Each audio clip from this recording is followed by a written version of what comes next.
Good afternoon. We're going to go ahead and get started. I'm Jamie Baker. I'll be the facilitator for this session.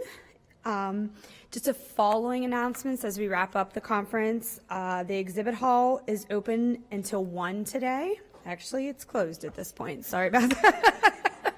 The children's play is today in room 108 at 3 o'clock. Remember, in order to get continuing education credits, you must complete and hand in a verification form at the registration desk prior to departing on your last day of attendance. This is where you will put the codes given at the end of each presentation. Also, I just wanted to note that they are giving the ethics credits for the BACB for this session. Just when I give you the code at the end of the session, please mark underneath that you would like the ethics credit for it. You can access the PowerPoint and any handouts for this session via the conference website or Groupio app. We are also asking that upon the completion of each presentation that you give us feedback for that session via the new Groupio mobile app. And at this time, I would like to introduce the presenter, and he is going to give you a little bit of his background. We're glad to have him. He was a teacher of mine at FIT Online, so please welcome Tom Freeman. Thank you. Is my mic working good? Everybody hear me good? Seems like it's okay. Good afternoon. Thank you all for coming. The name of this in the program is FAD, I think Alternative Treatments. That was sort of initially what I said. What it's really about is ethics in practice and the evolving ethical practice, and what we come up against when we work in a collaborative team and are confronted with some treatments that we may or may not feel are scientifically validated, and sort of how we would approach that as behavior analysts. But I want to start off the presentation. Let me get my clicker here. I'm going to start off the presentation by just talking about what we're going to do. I'm going to do a brief case study, a history of treatment for people with developmental disabilities and other socialization problems. And from that, go into the evolution of ethical standards, which leads us directly into evidence-based practice and what that means in terms of working on an interdisciplinary team. That leads us to evaluating alternative treatments. I want to talk about some pitfalls for behavior analysts in using social media, and also communicating with others, both professionals and non-professionals. So let me start off with the history. I feel a little strange up on stage. They asked me for the webcast to be up on stage. I'd kind of rather be down there, but this is okay. I started my career at a place called the Walter E. Fernald State School, which is the oldest and very large institution in Massachusetts for people who were identified with developmental disabilities. But it also was a residential environment for other people who were sort of dropped off just to be wards of the state. It was a huge facility. It had over 60 buildings across a sprawling campus. It was opened. There was a case opened in 1972 where Judge Toro was brought in as federal court judge, and on the consent decree, due to parents bringing a lawsuit, the level of treatment at Fernald was considered so substandard that it was put under federal receivership. My experience was I went to Fernald to get a job prior to when the federal receivership was decided. So I went there in '77, and treatment had just started, but it was really not really getting going yet. And I wanted to get a job at some sort of institution. I was not a psychologist. I was not a behavior analyst, although I had a college degree in psychology. So I went there, and it was so shocking to me that they offered me the job, but I went away, and I went and worked in the restaurant business for a couple of years. But it was in the back of my mind, I always felt like I should really try to do something there. So I went back a couple of years later in 1979, and by that time the behavior analysts had come in. So I was able to kind of see a before and after. It wasn't a transition overnight. It didn't get way better overnight, but clearly there was active treatment going on that hadn't been going on when I first went there. For example, my interview in 1977 had comprised of talking to somebody for about 10 minutes, and then they put me on the ward with one other staff person with about 25 clients who were, at that point they called it severe and profound MR, and they put me on the ward. I was coverage. That was my interview, and it was a little scary. And so when I went back in '79, I saw that a lot of changes had occurred as a result of behavior analysis coming into the institution. Eventually, the case was closed. The consent decree was closed in 1993, and Judge Toro stated that Fernald had become a model of care second to none, and the institution finally closed on November 29th of 2014. It stayed open that long. They were big institutional buildings. This was one of the newer buildings. I worked in this building. It was shaped like an X, and there were wards that went off in different directions, cinder block, but group showers. In '80, I started as a direct care staff person. In '80, I became an assistant staff psychologist. It was a civil service position, so it didn't require a master's degree. I didn't have a master's degree at the time. In '82, I was promoted to a staff psychologist. Again, I just had a doctorate. I just had a bachelor's degree. I didn't have a doctorate or a master's. But what I found was this was a great training ground for interdisciplinary collaboration, because according to a federal court ruling, the circuit court, we had to provide information on the use of psychotropic medication in a medication management team that included a doctor, a psychiatrist, a physician, a pharmacist, a nurse, an OTPT. A bunch of people sat around, and we had to present data that basically validated the use of psychotropic medication. Plus, the team working in the building was all these different disciplines working together. So we went sort of beyond interdisciplinary into sort of a transdisciplinary team where we were all helping each other do each other's work, which was really good training ground for that sort of thing. Those types of training grounds are not really available anymore. Probably good because these big institutions they had major problems, but they were excellent training grounds for people in terms of how to collaborate with other people. I want to give you a little history on Fernald State School. It was founded by a guy named Samuel Howell in 1848. It was later named the Massachusetts School for the Feeble-Minded, and in 1887, Walter E. Fernald became the superintendent. The year after his death in 25, the school was named after him. Samuel Howell, by the way, his wife was the person who wrote the Battle Hymn of the Republic. It's kind of that era. Right? Now, Fernald had written of, quote, the burden of the feeble-minded, and previously characterized Fernald residents as a parasitic predatory class. And you'll see a little bit more of this. He was a proponent of eugenics. And early on in the treatment of people with developmental disabilities, or any kind of disability at all, any kind of like strange behavior or whatever, there was a big movement towards eugenics in the late 1800s. This is a little example of this is from the American Philosophical Society. And you can see, a closer look, if you look at the letters here, it shows all the things that lead to eugenics: anthropology, genetics, biology, psychology, mental testing, history, geology. All these things are the roots, according to the people who were proponents of eugenics. Okay. Henry Goddard was born in 1866 and died in 1957. He was a psychologist and an early proponent of IQ testing, and he was a eugenist as well. In 1910, at the American Association for the Study of the Feeble-Minded, as they called it then, he proposed a classification of people based on IQ results. He came up with the terms moron, imbecile, and idiot. And he used those terms. And those were the terms that were formally used for identifying the categorization of people according to their IQ for decades that followed. He stated that, quote, morons were unfit for society and should be institutionalized, sterilized, or both. The reason I'm telling you this is I'm trying to give you a sense of the evolution of the ethics of treatment, and it's important to know the background of where we come from. This is not that long ago. This is the kind of thing people were seeing in magazines. What constituted an idiot or a low-grade imbecile or whatever. This is the way people were being categorized. Now in Pennsylvania, it was really no better. Pennhurst is a well-known institution in Pennsylvania, and there are others, but Pennhurst started in the early 1900s, and it was a place where eugenics was also practiced. If you Google it online and go look for pictures of Pennhurst, you will find some really stunningly troubling pictures in that Google search. I haven't included them here, but this is a picture of Pennhurst from above. It's smaller than Fernald, but it's still one of those big state institutions. The term eugenics was coined by a man named Francis Galton in 1883. He called it the study of, quote, the conditions under which men of high type are produced.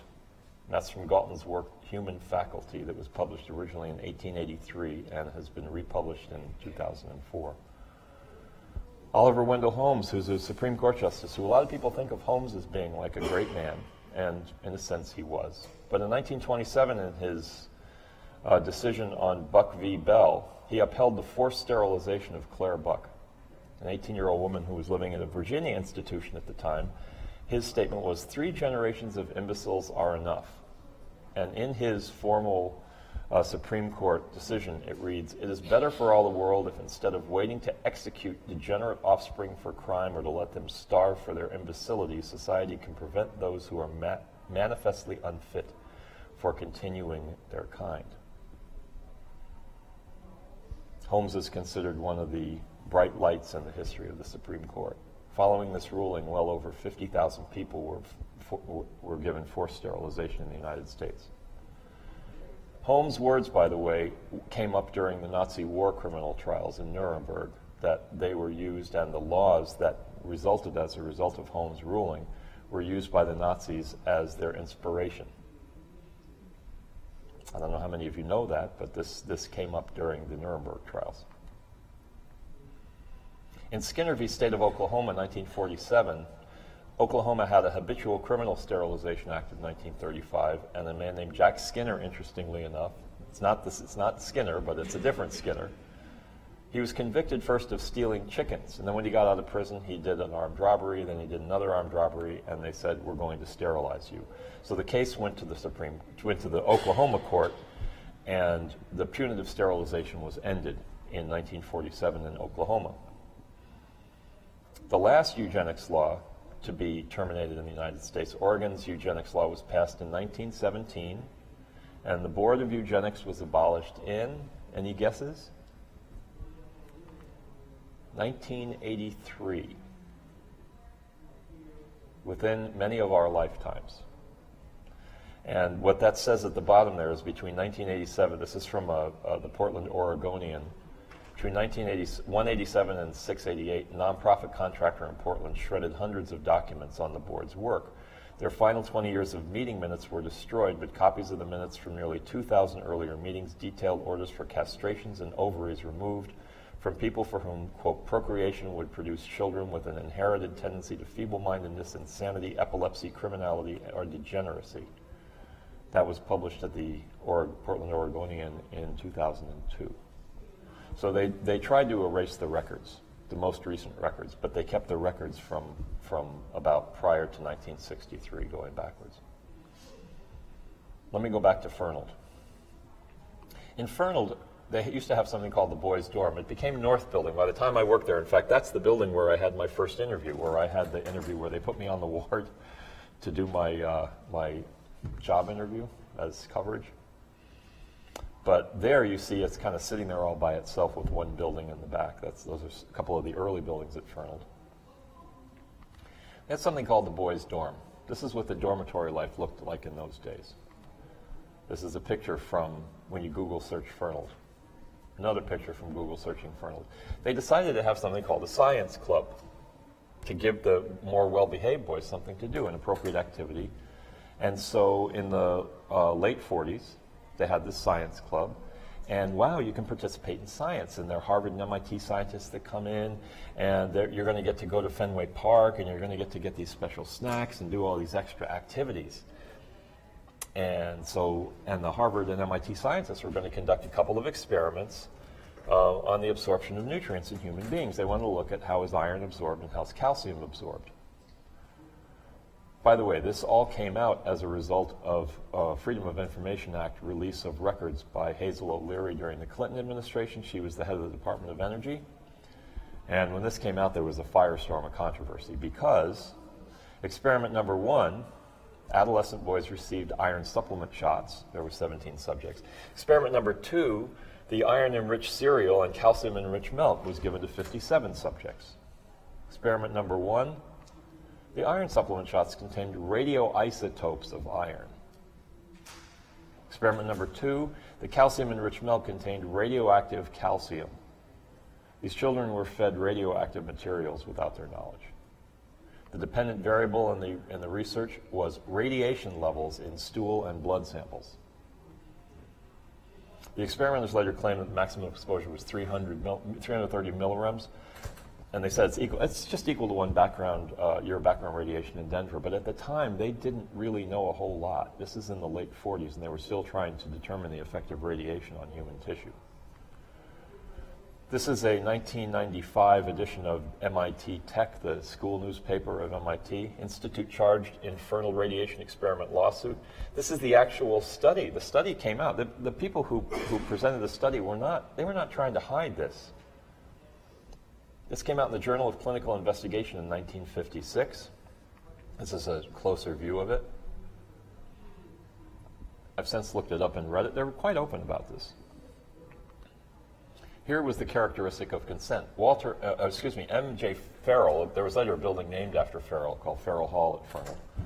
He was the superintendent at the time, and he sent a letter to the parents that stated, according to the New York Times, the letter made no mention of radiation, saying only that the children will receive a, quote, special diet, unquote, to study the way the body absorbs cereals, iron, and vitamins. It added that blood tests would be administered. There's no mention of radiation. And the parents, so they said, we have consent from the parents. The Tech report also stated that the children were unfairly burdened by the professors at MIT and Harvard who encouraged the children to take part in the tests with promises of gifts or trips to Red Sox games. The researchers also appeared unwilling to respect some children's wishes not to participate in the experiments, according to the report. So there was forced compliance in experiments on radiation. MIT had to pay victims $1.85 million. While I was at Fernald, they actually had a congressional hearing in the gym at the school where, like, Senator Kennedy came, and at that time Representative Markey, and they had a panel, and they had people who had survived this come and testify of what their experience was. Some of them had since died, some of cancer. But some of them came to testify about this, and there was a $1.85 million settlement. I was at a recent conference where it was a behavior analysis conference, and a sincere presenter made the following statement. He said, "We at our facility are always ethical based on the fact that everything we do is data-based." So let's look at some recent history. 20th century might be considered a tale of two doctors. They were both born within 3 years of each other. One of them was Jonas Salk, came up with the Salk vaccine. The other one was Joseph Mengele. They both did experiments. They both took data. They took very accurate data. The point of this is taking data, making decisions based on reliable, valid, and comprehensive data is not in and of itself enough. It doesn't mean you're being ethical just because you take data. Even if you're very careful and your data is very accurate. So the statement of, oh, we're very ethical in our business, we take good data. No, it doesn't mean you're ethical. Is science ethical? Science is a way of systematically searching for and evaluating knowledge, right, about the world. It's basically trying to find the truth. And you have people that argue. People will publish something, somebody else will publish something else, and you go back and forth. And so you can't base your understanding of the world on one article. There's arguments, and then you come to a decision, you come to a conclusion about what is true and what isn't true. And it keeps changing over time. That's what the whole philosophic doubt piece of science is all about. That's what differentiates science from faith in a way, is that difference between, I don't know how people feel about this, so I don't want to get too controversial, but the difference between evolution and creationism is evolution is subject to change. It's subject to change based on new data, right? It's subject to philosophic doubt, which is what makes it science. It's not to say you can't teach creationism, but creationism is not subject to change based on new data. So philosophic doubt is not one of the pieces that lends itself to that particular idea of the way things work. It's not that one's better than the other, they're just different. Different ways of looking at the world. Science is a way of systematically looking for the truth. It's neutral. It's neither ethical or unethical. It's simply a method, it's a tool. It's not positive or negative. So are people ethical? Well, stating that somebody does something because they're ethical is an explanatory fiction. It's like saying that kid out there is climbing that tree because he's got tree-climia. Or that person is paranoid, acting paranoid, and acting scared of people. They're acting paranoid because they've got paranoia. Oh, look, he's acting ethical because he's ethical. It's an explanatory fiction. It's circular logic. People are not ethical. Companies are not ethical. Some people say, oh, I got an ethical stamp of approval on my company. That proves my company is ethical. Companies are not ethical. What is ethical? Behavior is ethical. Ethical is a code of behavior. It's what you do that determines whether what you're doing is ethical or not. And this is something people need to understand. That Jose has something, you guys know I work for Jose, or some of you know I work for Jose at FIT, right? Jose will say, oh, you're like the most ethical person I ever knew. And it's like, no, Jose, no, I'm not. He does that sometimes. He's very big. He's very big. But no, there's nobody who's ethical. People engage in ethical behavior, and there are people who engage in ethical behavior for a long period of time, and then they don't. Then they do something unethical, because the contingency of the environment or whatever it is drives their behavior to make some kind of change. Anybody is capable of engaging in unethical behavior under certain circumstances. Now, people laugh at this picture. And a lot of people think that this particular person is ethical. Some people think this person's not ethical. And notice he's holding a Bible, which people think determines morality versus immorality, right? Well, regardless of what you think of this person, he says, trust me, politicians are corrupt. I bribe everyone I meet. Now, the question is that a statement of unethicality or immorality? Or is that a statement that's a recognition of something that's wrong with the world of politics? And you can look at it two different ways. There are two different ways to look at that statement and to evaluate that statement. And just because you think one way doesn't mean the other way of looking at it is necessarily wrong. But it brings up the question of what's the difference between ethics and morality? Is there a difference between ethics and morality? Can something be ethical and immoral, or unethical and still be moral? Anybody think how many people here thinks ethic and morality is basically the same? No hands go up. How many people think it's different? Ethics and morality are different. The difference is probably best described as this. Can something be ethical? So the first question, ethical but immoral. Well, there's some people that think that, for example, capital punishment is immoral. You shouldn't kill people, right? The state shouldn't kill people. But if you engage in participating in a capital punishment, is that unethical? Probably not. What about the other? Unethical yet still moral. What about whistleblowers? What about people that release information that they're not supposed to release because they see some kind of wrongdoing going on, and so they have access to records, so they engage in an unethical act, but they see it as being a moral act. Right? So the two are not the same. Ethical is behavior, and it depends on its adherence to expressly written or culturally accepted code. This is what Skinner talks about, by the way. He talks about ethics when he talks about cultural selection. That essentially what happens with ethics is that you have the ethical behavior is selected because while it might not benefit you in the short run, your engaging in ethical behavior eventually redounds back to you because everybody else in the culture is also engaging in that behavior, and so their ethical behavior helps you in the long run. So it's kind of an agreement among the group that we're all going to do these actions that may not benefit us in the short run, but that benefit everybody in the long run. And so it meets the criteria of being selectionistic. It helps the continuation of the group. Right, because pretty much everything Skinner talked about had to do with selection-based stuff. The other thing that we need to know about ethics is that ethics evolves. Ethical codes evolve. And let me give you a recent example of this. In 2002, the American Psychological Association decided to change its code of ethics. How many people in here are psychologists? Are there any psychologists in here? You guys remember the change in the code of ethics in 2002? The code of ethical change was done, basically, it turned out that it came out in a Senate Intelligence Committee hearing in 2008 that the CIA had had direct influence through email and other means on members of the board that were rewriting the ethical code of psychologists in order to get them to change the code to allow psychologists to participate in torture at Guantanamo Bay. And they changed the code. Some people walked out of the American Psychological Association as a result of this.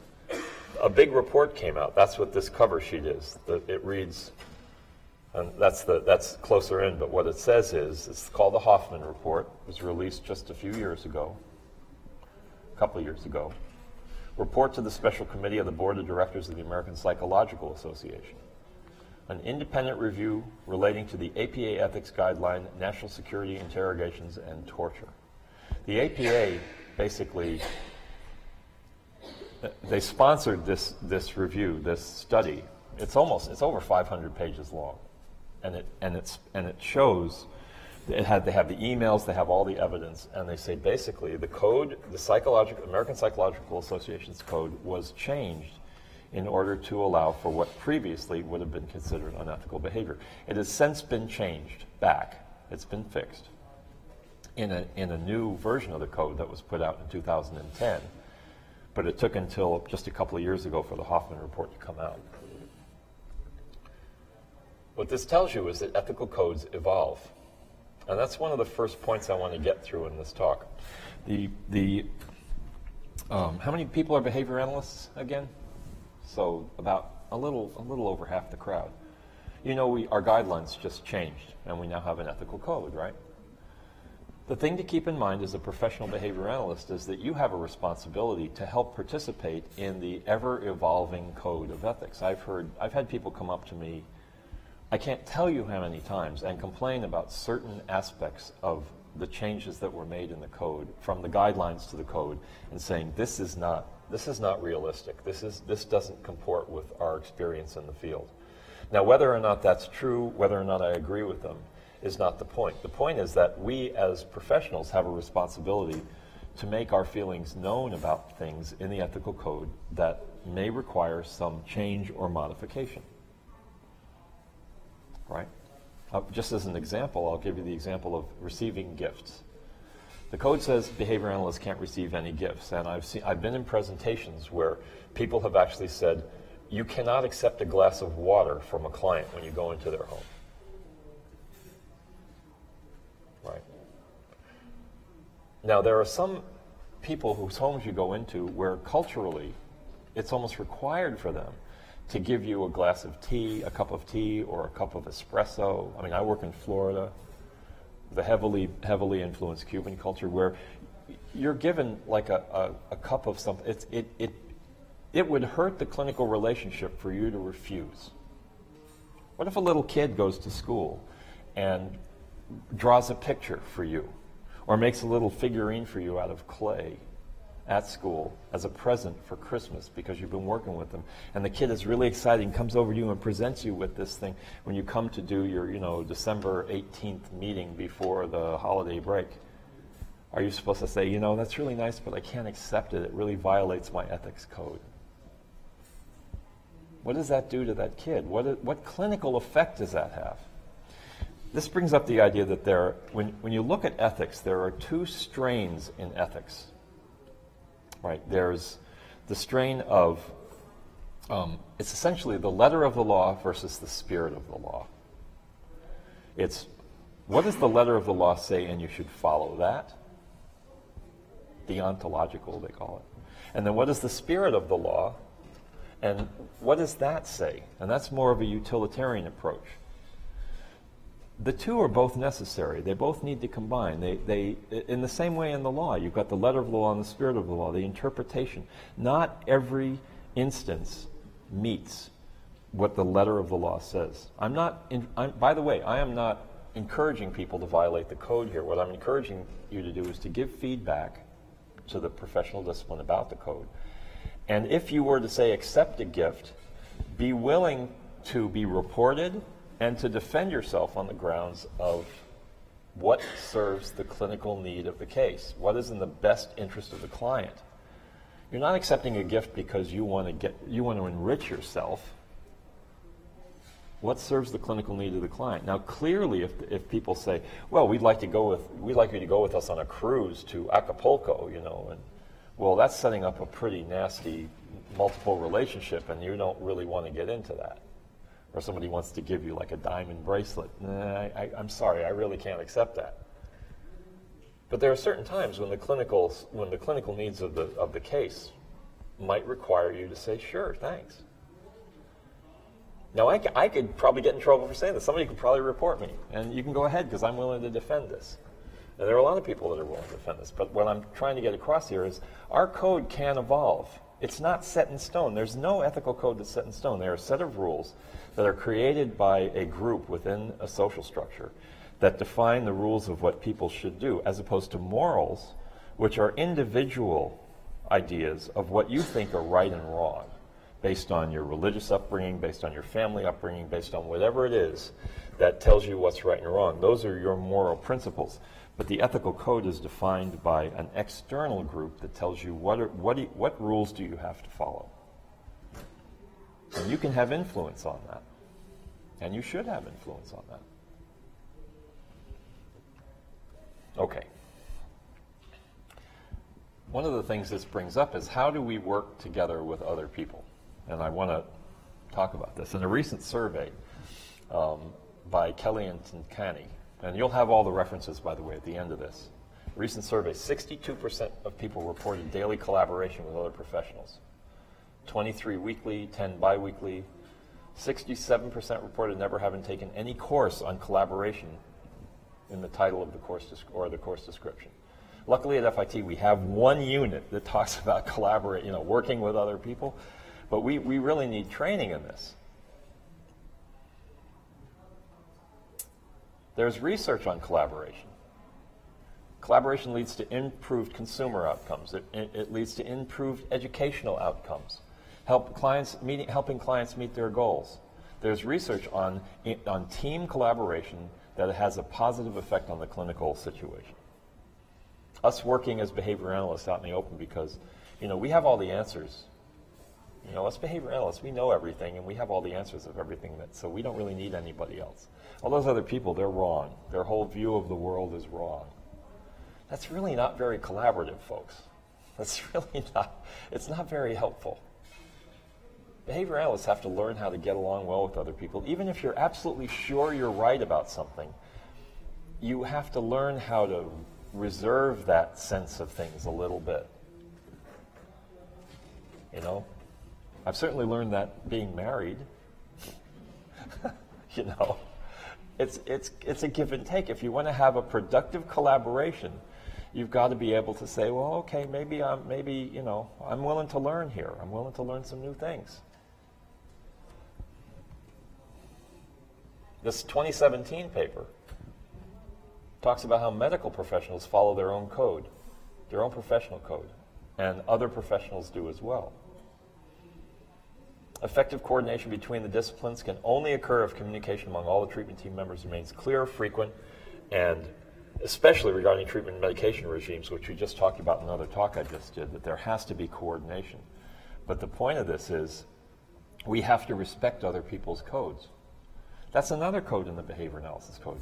Section 6 talks about how above all other codes, the behavior analyst respects I have it here, I could probably read it to you verbatim, but it's basically saying that we take our professional code above all other codes. What if you're a doctor and a behavior analyst? Are you kidding? It doesn't say when you're doing work as a behavior analyst.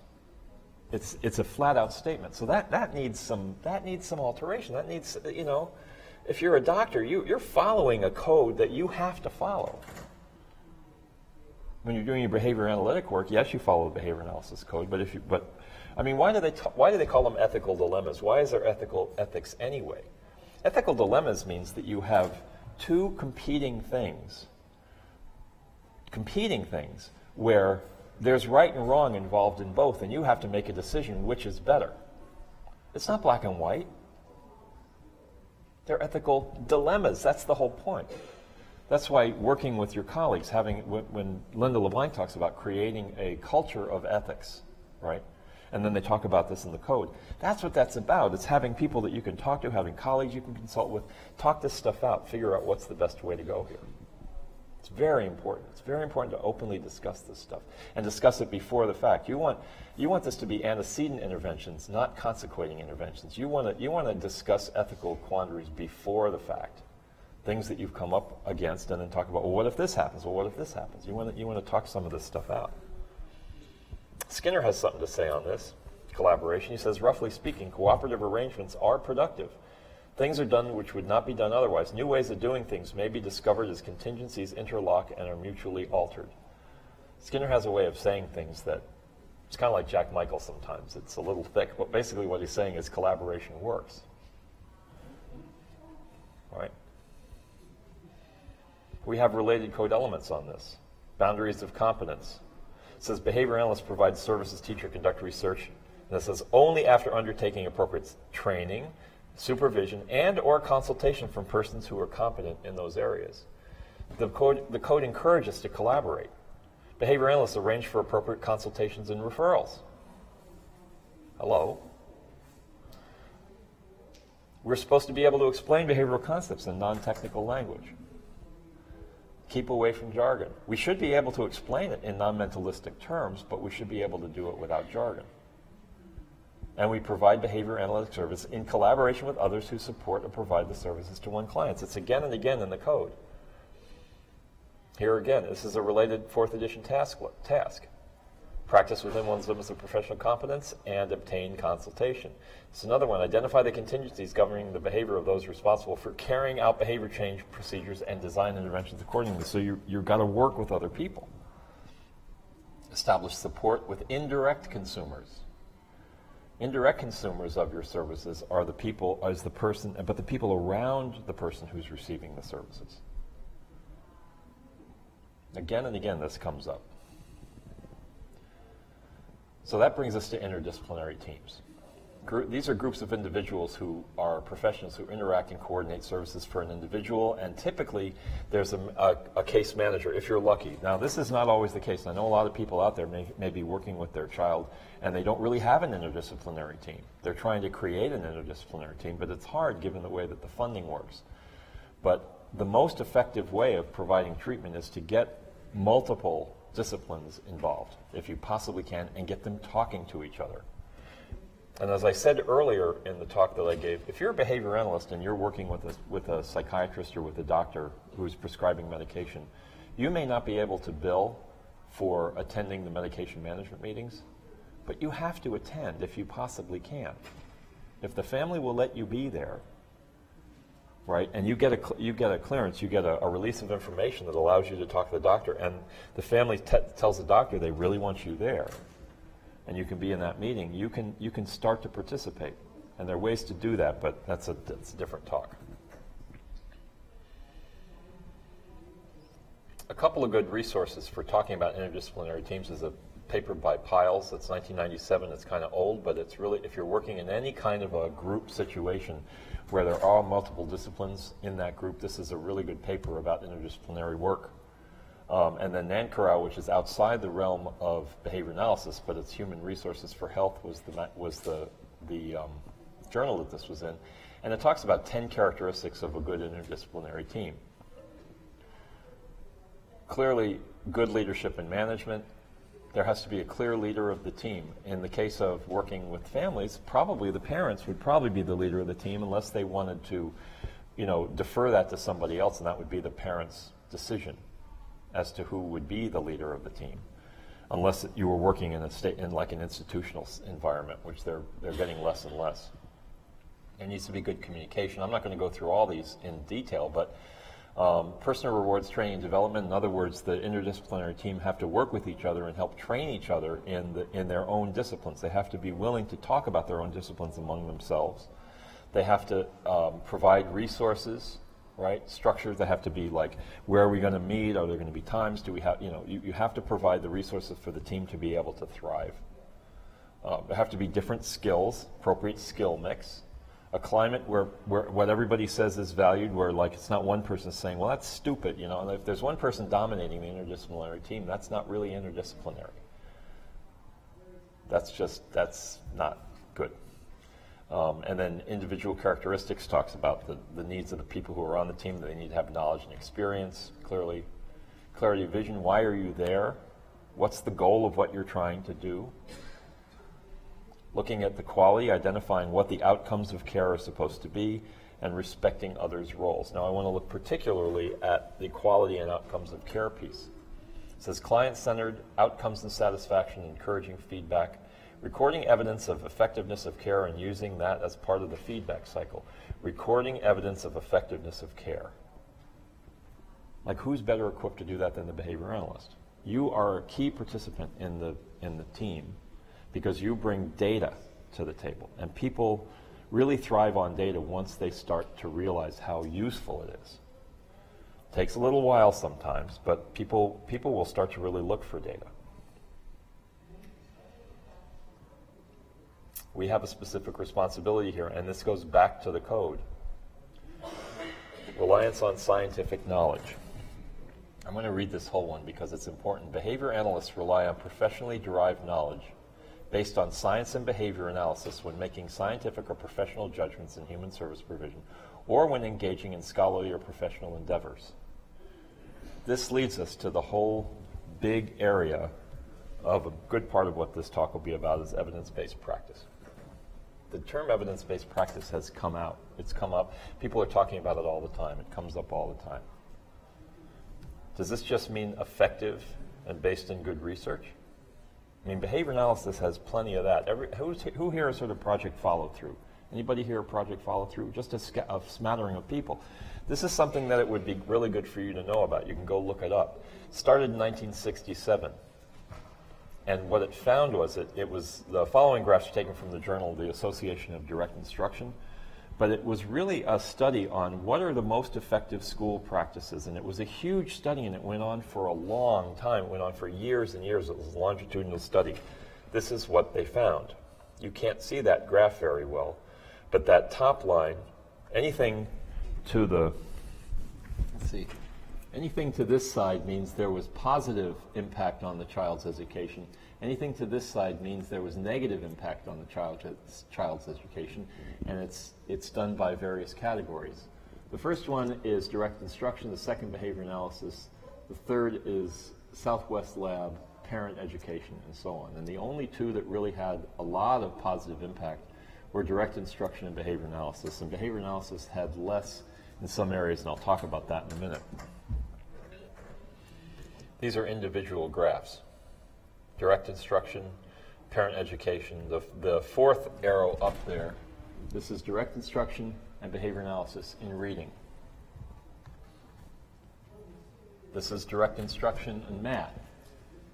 Right? And they didn't recognize direct instruction as basically a child of behavioral science, because direct instruction comes directly out of behavioral science.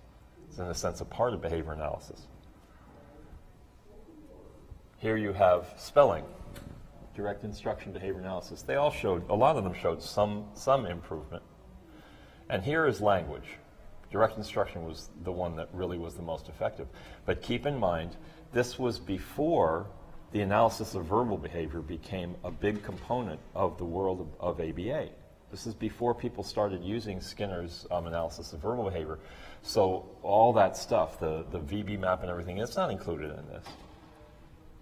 So direct instruction worked pretty well for language development, but if you were to study that now, behavior analysis would be way up in that category. What's interesting is that this didn't go anywhere. This had absolutely no impact on the educational system in the United States. This was a huge study, and people recognized it. So why didn't it have any impact? I can't tell you. There was an article written says there's an article called Project Follow Through, Why Didn't We? And it basically, it comes down to there are vested interests. I had a conversation with Joe Lang once where he was talking about a school system where they came up with these really good procedures and they showed great progress, but the superintendent of schools had a friend who had a package of instructional stuff that the school board was just going to use. They showed all this progress, and they said, no, we're not going with that. We're going to go with this package of stuff that may not be as effective, but it's my friend's stuff.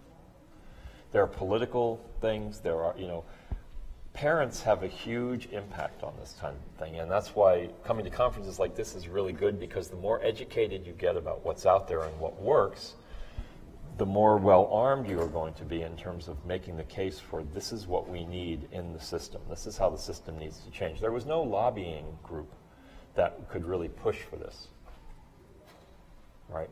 It had no political power. It had no money behind it.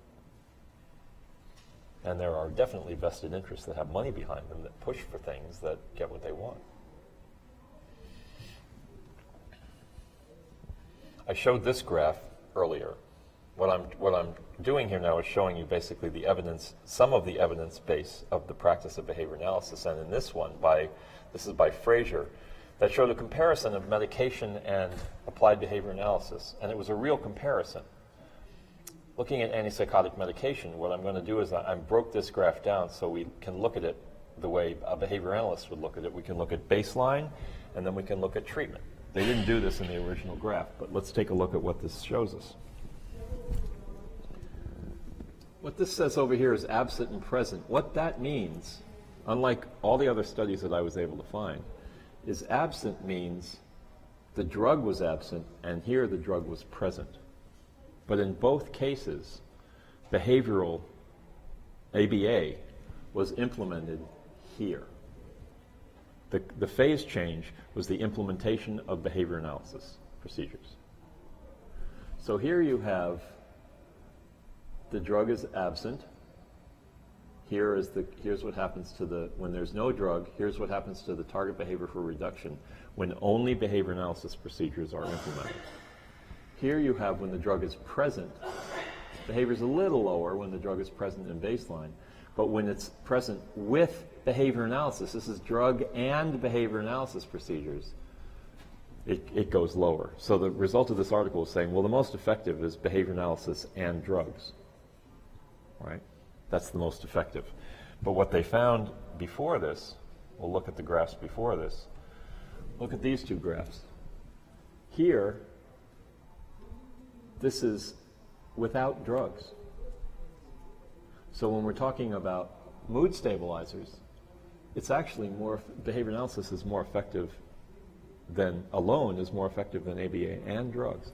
Here when we're talking about non-stimulant medication, ADHD medication, the non-stimulant type, again, behavior analysis is more effective without drugs.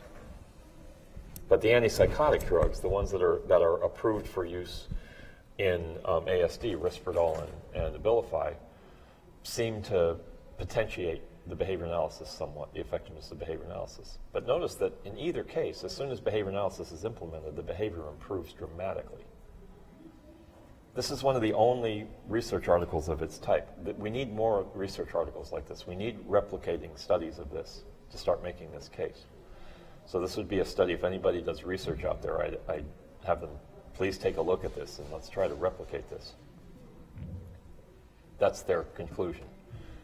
Behavior treatment combined with antipsychotic medication was the most effective, and then they said mood stabilizing and non-stimulant ADHD sleep medications did not contribute to aggression reduction. Peter Sturmey, publishing in the American Psychiatrist in 2002, or Current Opinion in Psychiatry rather, said interventions based on applied behavior analysis have the strongest empirical basis. He also said ABA addresses all these target behaviors. He continues, recent expert panels and authorities such as the Surgeon General have identified ABA as an evidence-based practice in diverse areas such as autism and as the first-line psychosocial treatment for behavioral and psychiatric disorders in people with intellectual disabilities. Many systematic reviews have also confirmed these conclusions related to the effectiveness of ABA and the general absence of evidence supporting other psychosocial interventions. This is in a psychiatric journal in 2012. All right, so the evidence is out there. There are journals that are publishing that we basically, behavior analysis is the first line of treatment. It's the only treatment that's approved by the New York State Department of Health for ASD. Surgeon General validated it in 1999. The National Standards Report in 2009 said 2/3 of the established treatments were developed exclusively from the behavioral literature, and the other third were derived from the behavioral literature of effective treatments. So, the question arises, are successful experimental results in peer-reviewed studies sufficient to demonstrate evidence-based practice? Is that all we need? Do we just need to show, well, look, we work. We're evidence-based. Because a lot of people think that's what evidence-based is, right? It works, so it must be evidence-based. You've got journal articles. Now, there are two useful sources to look at for this. There's Smith and Slocum. They're both in the Behavior Analyst. And they talk about what is evidence-based behavior analysis. I recommend these articles for everybody to read because they have kind of counterbalanced views of this. Smith says that the purpose of evidence-based practice is to help consumers and providers choose among intervention approaches, which makes sense, and financial support from insurers is increasingly based on evidence-based practice. We know this. Insurance companies are looking for evidence-based practice as a hallmark of what they're going to fund. Now, Smith suggests evidence-based practice is characterized by treatment packages, combinations of specific interventions that address specific response classes, and that manuals, they need to have manuals that outline specifically what the interventions are. He also suggests, and I think accurately so, that single subject experimental designs, the SSEDs they're not well accepted in broader contexts. Like, for example, Cochrane Reviews, which is a medical journal that looks at reviews of all kinds of effective and determining the effectiveness of various treatments, and government evaluations of broad-based problem-solving strategies. They don't look at single subject design papers. They rule them out. All the stuff in Java, it doesn't get into those reviews.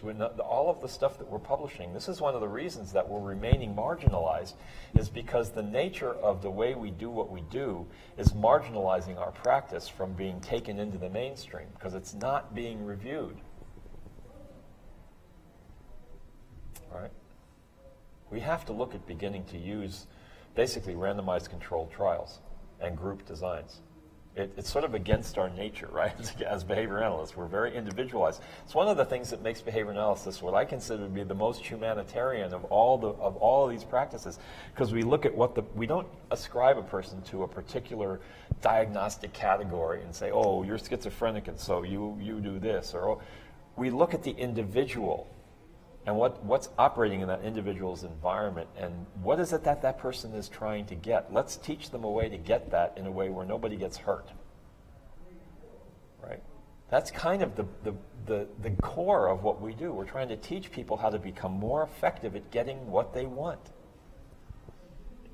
And learning stuff, learning how to become more independent so that they can get stuff they want, so they can get more stuff they want. We're not making judgments on what they want. I mean, unless they're pedophiles, or we're not going to help them, but we're going to potentially teach them alternative reinforcers once they're in prison, rather than just ignore the problem while the EO builds up, and then when they come out, the level of savagery is doubled.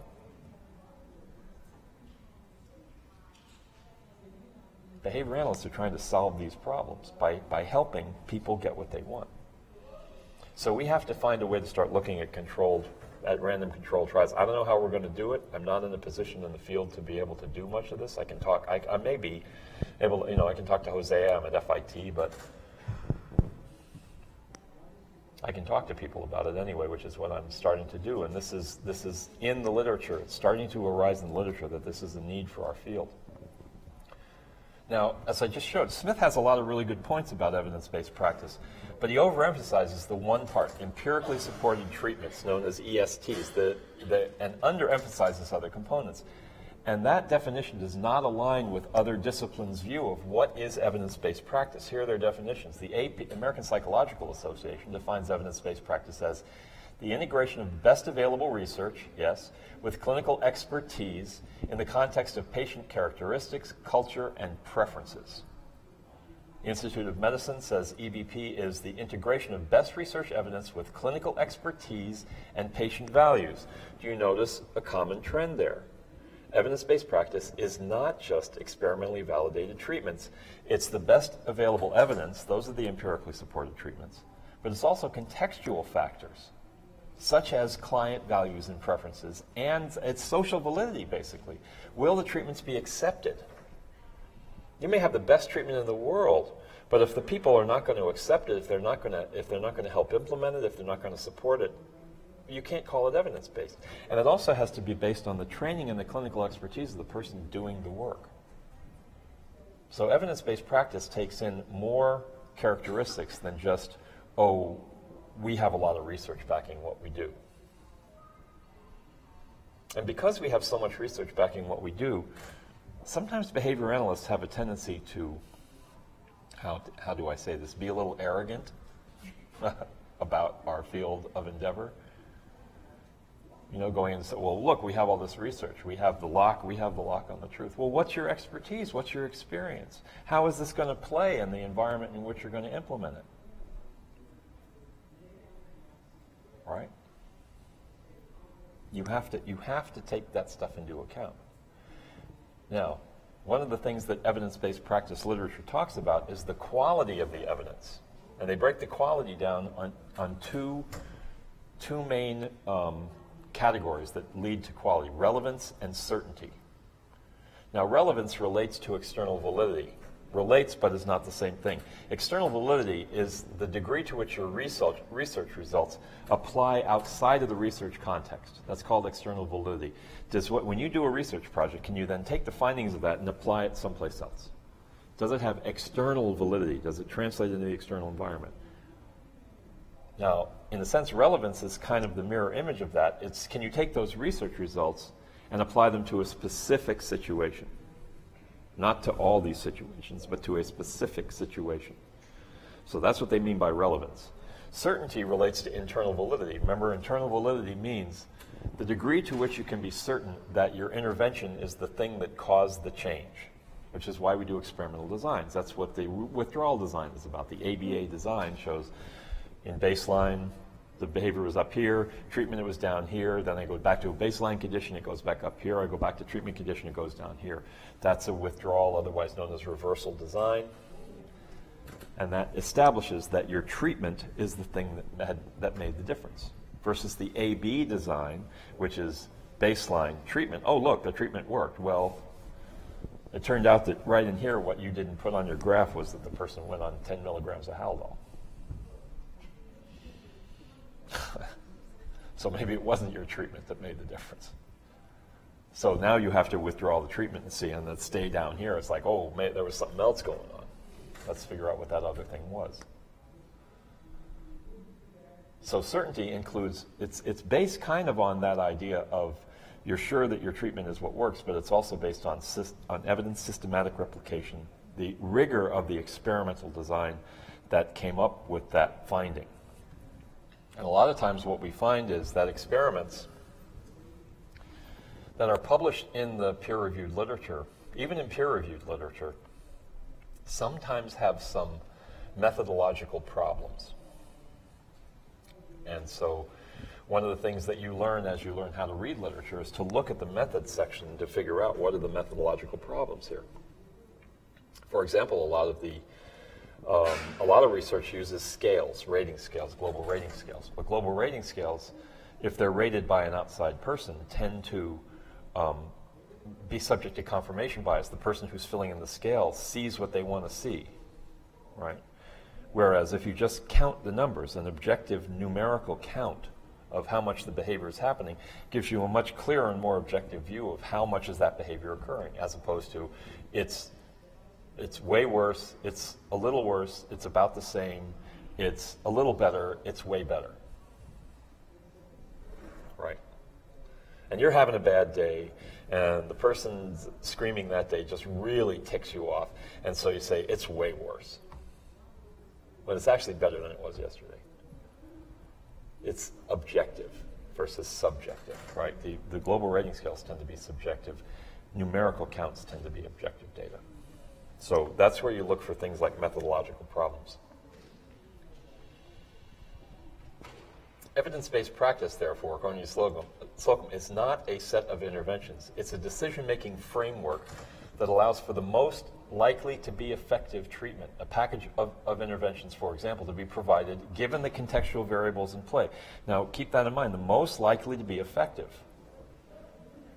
If you ask a parent who's got 4 kids, and they have, an infant, a 3-year-old, a 5-year-old with behavior problems, and a 7-year-old, to take duration data, it's not going to happen. It's not going to happen. They can probably get partial interval data if they're lucky. So you're going to have to come up with, that may not be considered absolute best practice in the world of behavior analysis to take partial interval data, but you've got a teacher in a classroom who's got 30 students and she's supposed to take behavioral data on 3 target behaviors of 2 of the kids in that class. Not going to get rate data. It's not going to happen unless the behavior only happens once a week. Right? Behavior happens 15 times in class. You're not going to get rate data. So the thing is that you've got to use the treatment package that's most likely to be effective in that environment. You have to adjust what you do. Everybody says taking, continuous data is best practice. It's certainly the best thing you can get in ideal circumstances, but it may not be best clinical practice, because you're going to get data that were probably fudged. We're probably, if you get them at all, you're going to get data that were probably filled in after the fact. Person's estimating. Especially if you set up an environment like with parents where you give them a hard time if they don't collect data. And so now they're going to collect data, but they're going to basically just give you anything just to make you not yell at them. Right? One of the things you want to be careful for is if people roll their eyes when you walk into the room, you're in trouble. You want to become a conditioned reinforcer. You actually want to become a discriminative stimulus for reinforcement. You want to be somebody that comes in that when you enter the room, people are glad to see you because you're going to help solve a problem. And you're probably you're a discriminative stimulus for negative reinforcement in that something bad is going to go away after you've been there. Right? You're going to help in a way that takes away aversive stuff in the environment through your intervention.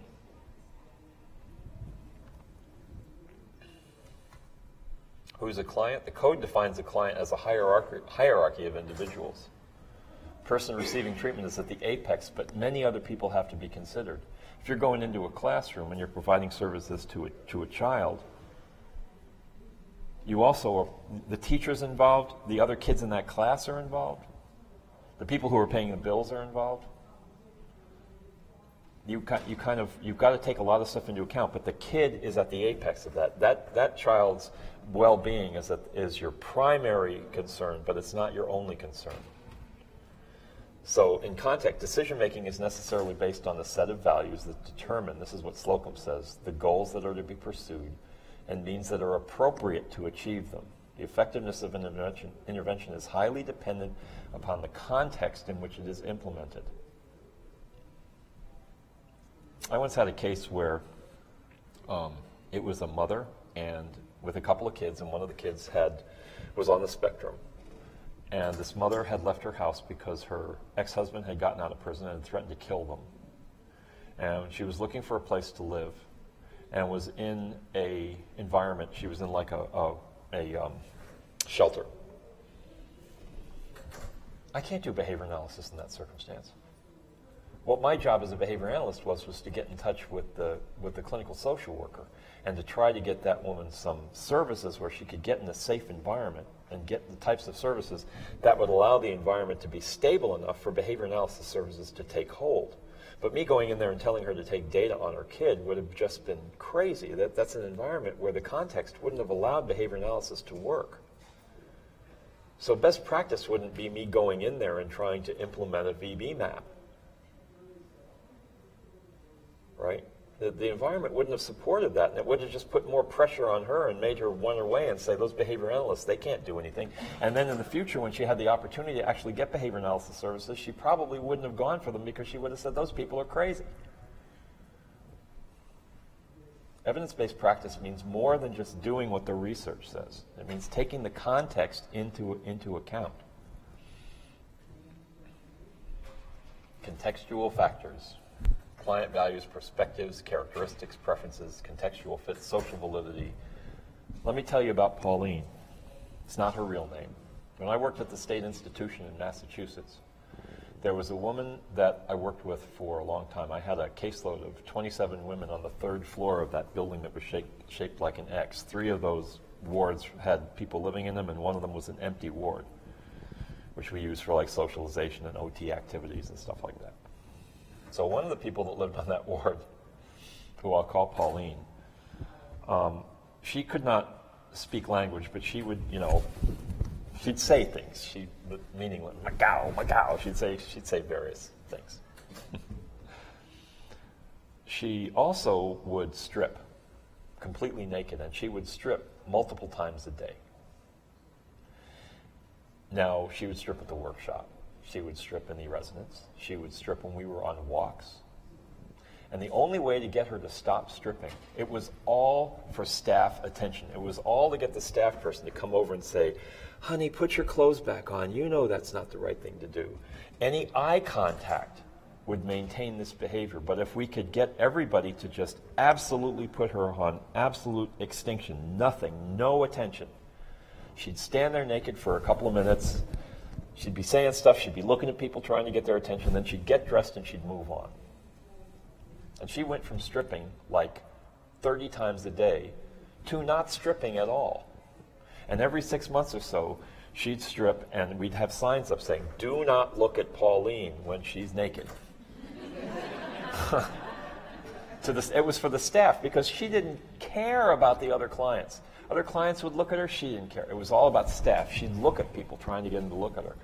She eventually made it to a workshop. She's living in a community residence. But this was all institutional stuff. These were institutional behaviors, right? But contextually, if she was living in a group home now, do you think I could let Patty stand outside the group home stark naked for 5 minutes?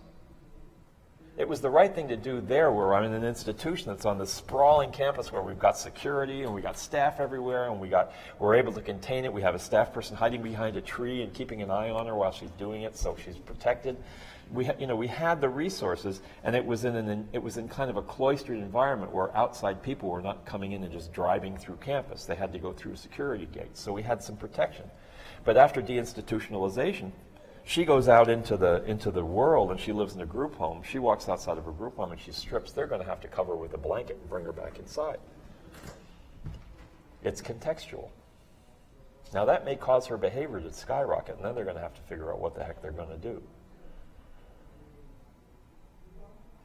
But the type of treatment you give is contextual. What will be accepted in the environment in which it's delivered? Stakeholder participation is key. There's a study by Benazzi, and I'm going to stop in wait a minute, what time do I, no, I stop in another 20 minutes, I guess, and give a 10-minute break, right? 5 minutes? You want to stop at 2:30? Okay.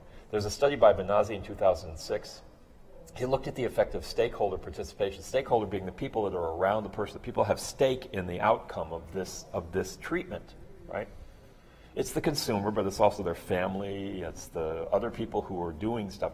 So when plans were developed by behavioral experts alone, they were rated high in technical proficiency but low in acceptability. When plans were created by the stakeholders alone, they were rated low in technical adequacy, but they were highly acceptable. But when they worked together, guess what? They were considered both technically adequate and acceptable. Behavior analysts are most effective when they, quote, consider motivational variables such as the alignment of interventions with values, reinforcers, and punishers of relevant stakeholders. And that leads me to the story of Jill. Joe was when I was a district behavior analyst, there was a client who lived in a group home who had a very interesting characteristic. She had some brain malformation where she had very limited, when you did an MRI on her, it looked like a huge section of her brain was missing. And her family had come to the conclusion that she couldn't learn anything. And they were told by the people around her that she couldn't learn anything. And so we couldn't use reinforcement and we couldn't use anything with her. Well, she learned my name in like a day. And I tried to use it as an example that she could learn stuff. But with the people that were part of that interdisciplinary team, they were saying, no, I know about this behavioral stuff, and that's not right. She can't learn. It's all of her only type of learning is respondent. So, and the family was influenced by that. Now, I could have sat there and argued with them, right, and made a big federal case out of it, say, you don't know what you're talking about. But what I did instead is I wrote a program that was in kind of or I didn't write the program, I helped the behavior analyst. As a district behavior analyst, we fashioned a program that was written in not such technical language that basically was technically sound, but didn't sound like behavior analysis. And it worked. It worked for her. And the family was happy because they weren't doing all that reinforcement stuff, even though they were, because we weren't calling it reinforcement. Right? It was a way of making what we were doing socially acceptable using different terminology. When we come back from the break, I'm going to do, I'll do this. Maybe I'll do this now so I can get this by before the break. Give me a couple of minutes. I'm ready. Well, I'm going to start something here. And I want to get through this. There's a critique of positive behavioral support in this book, and I'm going to talk a lot about this book. This is a spectacularly good book. And if you're a behavior analyst, a parent, anybody, I would strongly advise getting this book. It's called Controversial Therapies for Autism and Intellectual Disabilities, Fad, Fashion, and Science in Professional Practice, 2nd edition. And it's edited by Richard Fox and James Mullock. Richard Fox is a hero of mine. Richard Fox, with Nate Azrin, did the toileting procedure, the Azrin-Fox toileting procedure. And I taught a 42-year-old woman when I was at the state institution who had not toileted appropriately, sat in a fetal position most of the day, stimming. We were able to teach her to toilet herself in 2 days using that procedure.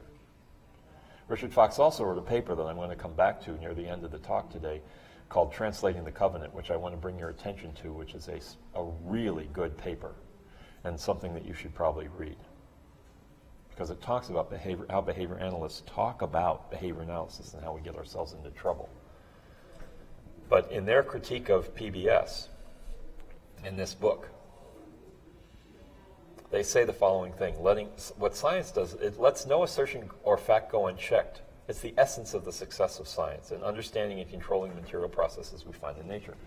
Science permits no dogma to persist, no authority to completely quiet criticism. Okay, so when you come back from the break, we're going to get into that about what are the scientific characteristics or non-scientific characteristics of some alternative treatments that we may come upon in clinical practice, and how do we deal with that? How do we go about as behavior analysts, as parents, as just people who care about doing the right thing? How do we deal with those non-scientifically validated treatments? So, see you in 10 minutes.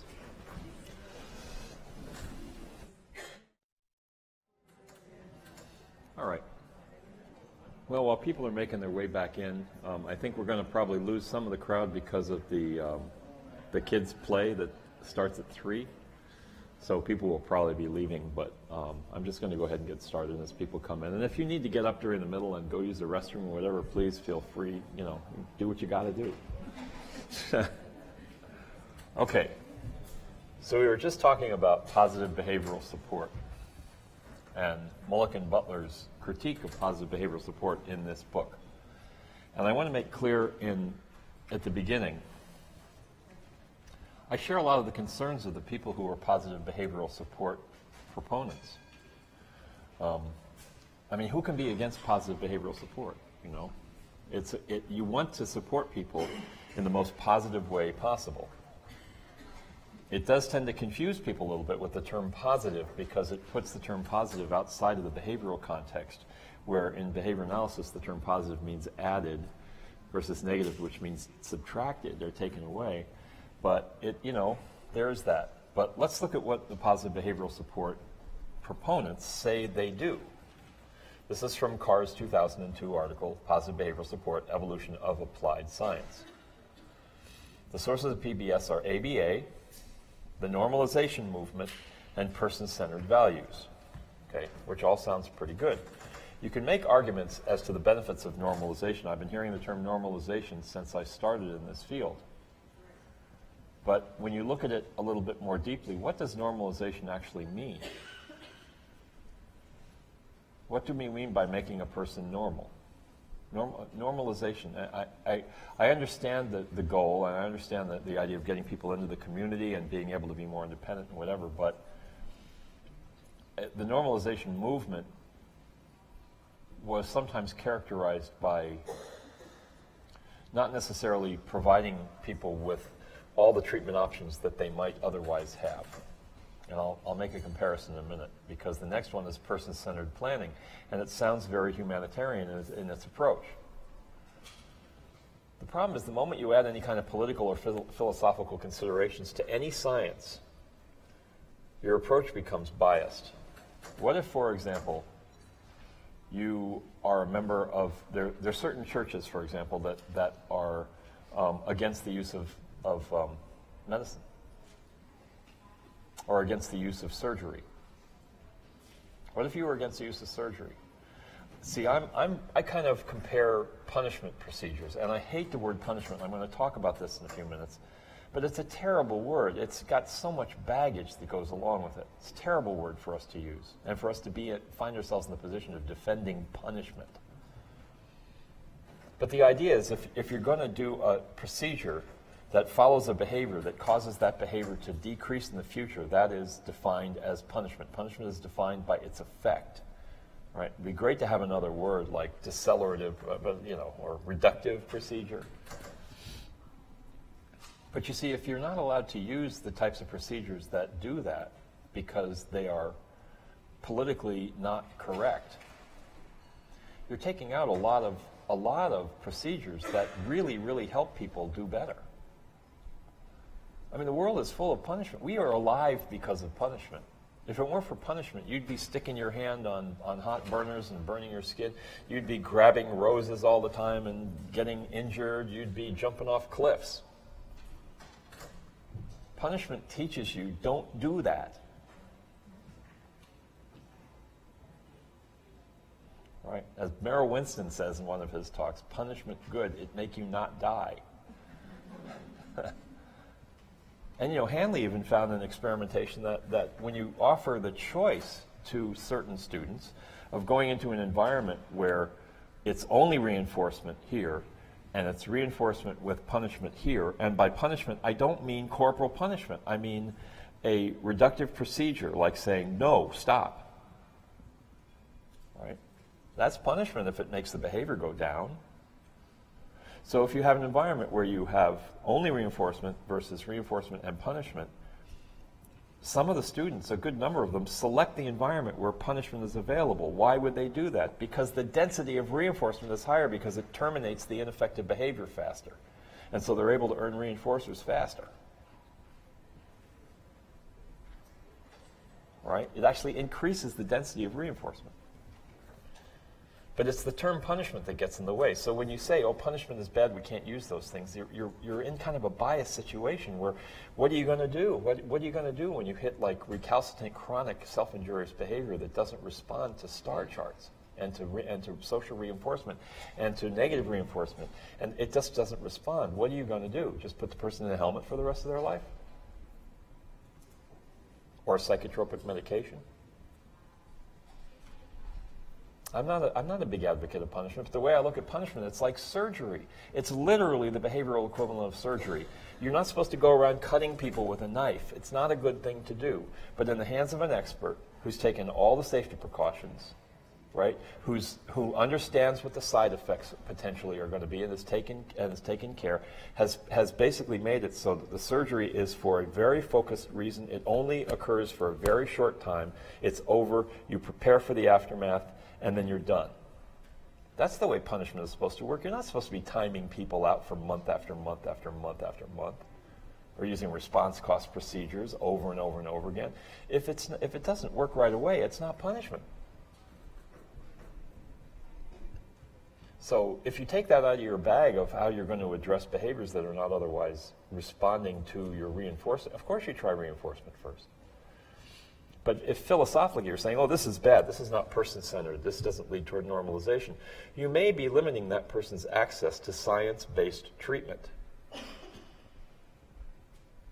You're basically walking a tightrope.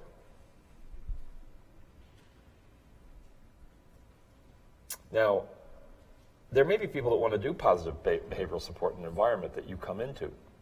You may have to withhold your arguments about this, about saying, oh, it's not scientifically validated, or it's saying that they're not behavioralists. And also, the other thing I really like about it is that they know how to basically market and get what we do. It's based in part on behavior analysis, so it's really important to get that out there, which behavior analysis as a science is pretty bad at doing. We're not very good self-promoters. But you have to be able to, as a behavior analyst, you have to be able to withhold some of your arguments and just try to use, what are we supposed to be experts in, right? Successive approximation. We're supposed to be able to change things through shaping and change things slowly. We're supposed to be able to do that. So when you work with other professionals who may have philosophical arguments with them, you're not supposed to just butt heads, right? Find where your common ground is and what you can work on together. Successive approximations, shaping, successive approximations. It really, really, really works. Did you see, anybody see Eb's presentation yesterday about the right? That's all successive approximation stuff. That's all stimulus fade-in procedures. It's getting the child to be able to handle a little bit and a little bit more and a little bit more. I worked with a woman in that institution I was talking about with the X-shaped building where she was supposed to go into a socialization group, right? And she'd been institutionalized her whole life, and she slept in bed with her head up like this, like looking down her body with a pillow behind her head so that she would not, I think she'd been like people had hurt her when she was sleeping, and so she was like constantly on the watch. And when you would try to get her to go into these socialization groups, she'd go, ah, ah, ah. So we'd go over and prompt her and say, okay, Angie, come over here and just sit in this chair. And she'd go sit in the chair, and she'd smile, like, oh, good job, okay, that's good. And then we'd move the chair over here the next day. And then the next day we'd move it a foot closer and start moving. As soon as she saw that door, it was like, oh my God, I'm going into a socialization group. I want nothing to do with that. So we slowly move it through the door, down to the end of the ward where the socialization group was happening. And it took 2 months. But then she's sitting in the socialization group, shaking hands and passing the ball and doing things, socializing with her neighbors, having a better time, doing something at least active during the day that's getting her involved in doing something other than that. Successive approximations work. Look what the code says. Clients have the right to effective treatment based on research literature and adapted to the individual clients. Behavior analysts have the obligation to advocate for and educate the client about scientifically supported, most effective treatment procedures. You do have that responsibility, but in doing that responsibility, you have to do it in a way that is socially valid, that you're going to basically be working with the person to say, well, here's some papers that you may want to read. They may not want to read papers. You may want to we'll get to this in a second. I'm going to talk about this. I'm going to talk about sensory integration in just a second. Code 209C.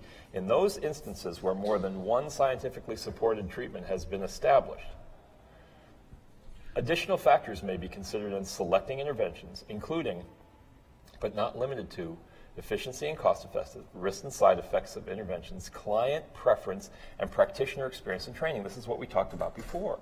This leads to, you have to take other things into account. So when you collaborate, how can we evaluate? We have to figure out a way to evaluate these other treatments especially non-behavioral treatment.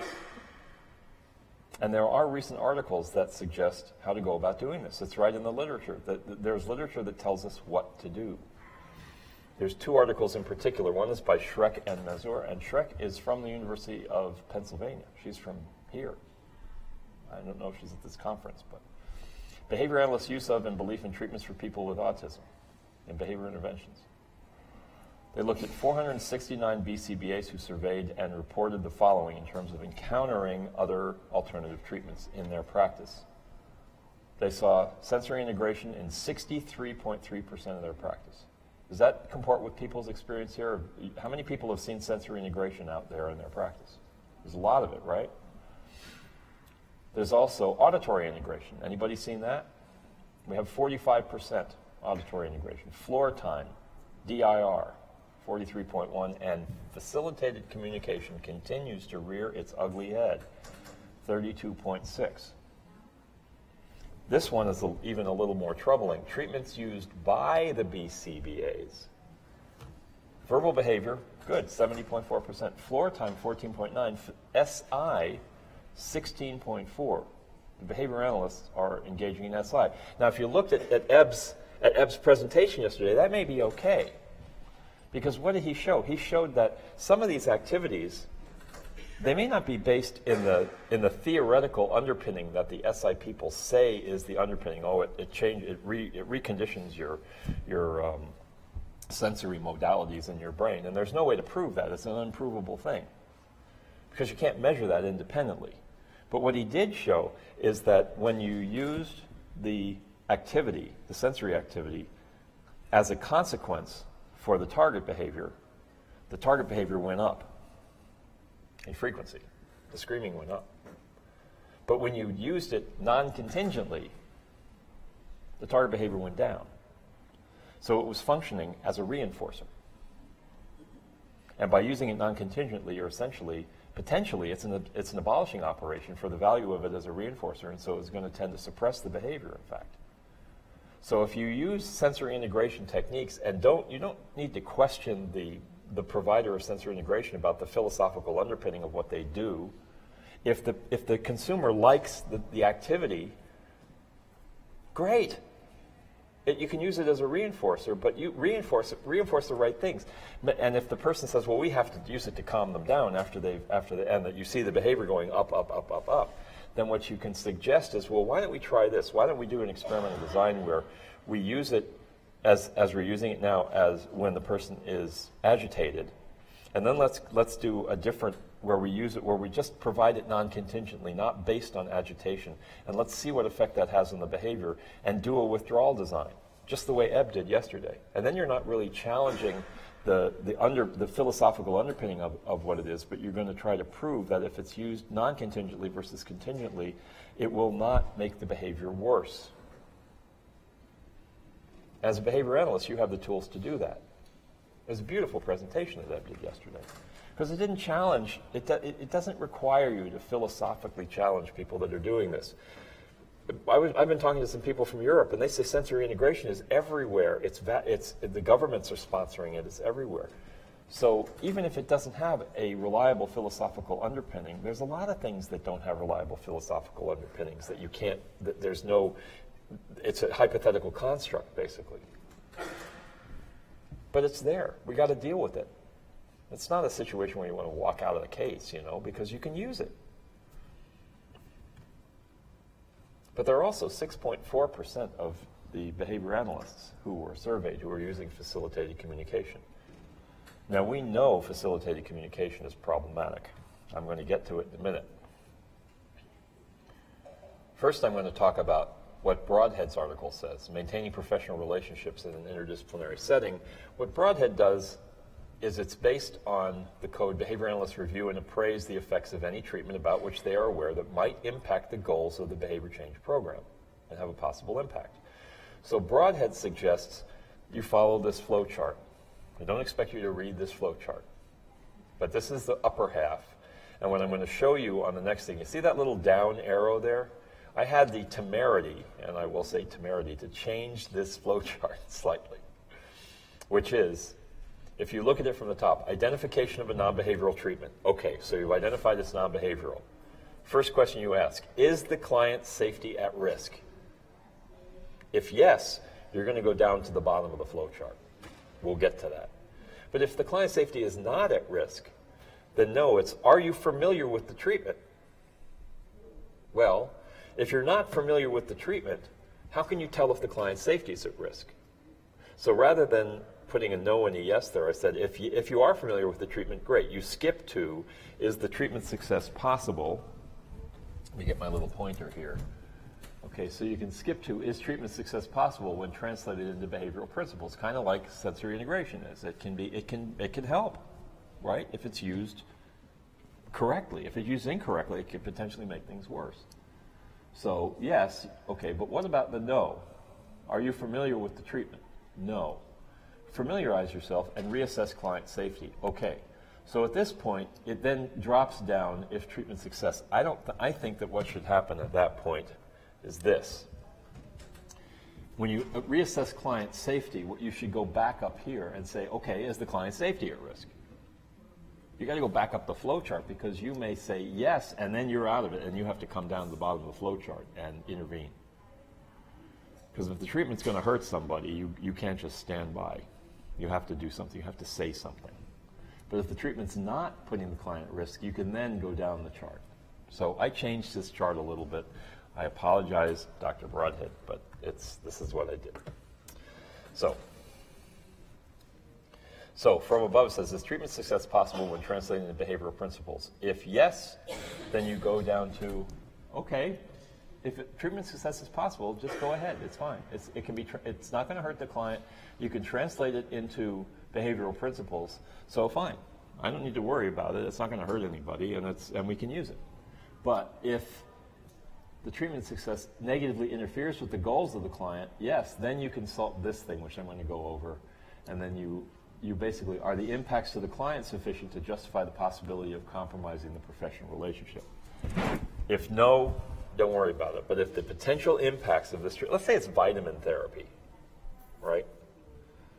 It's not going to hurt anybody. It probably doesn't show any real treatment success, but there's no reason to intervene. It's not going to hurt the person.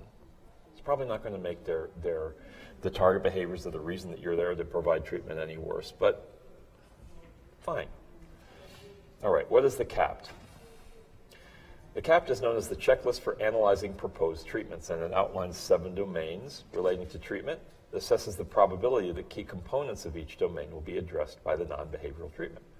So what are the components? Functional basis of the treatment, the skill acquisition, social outcomes, data collection, treatment integrity, social validity, and the resources required.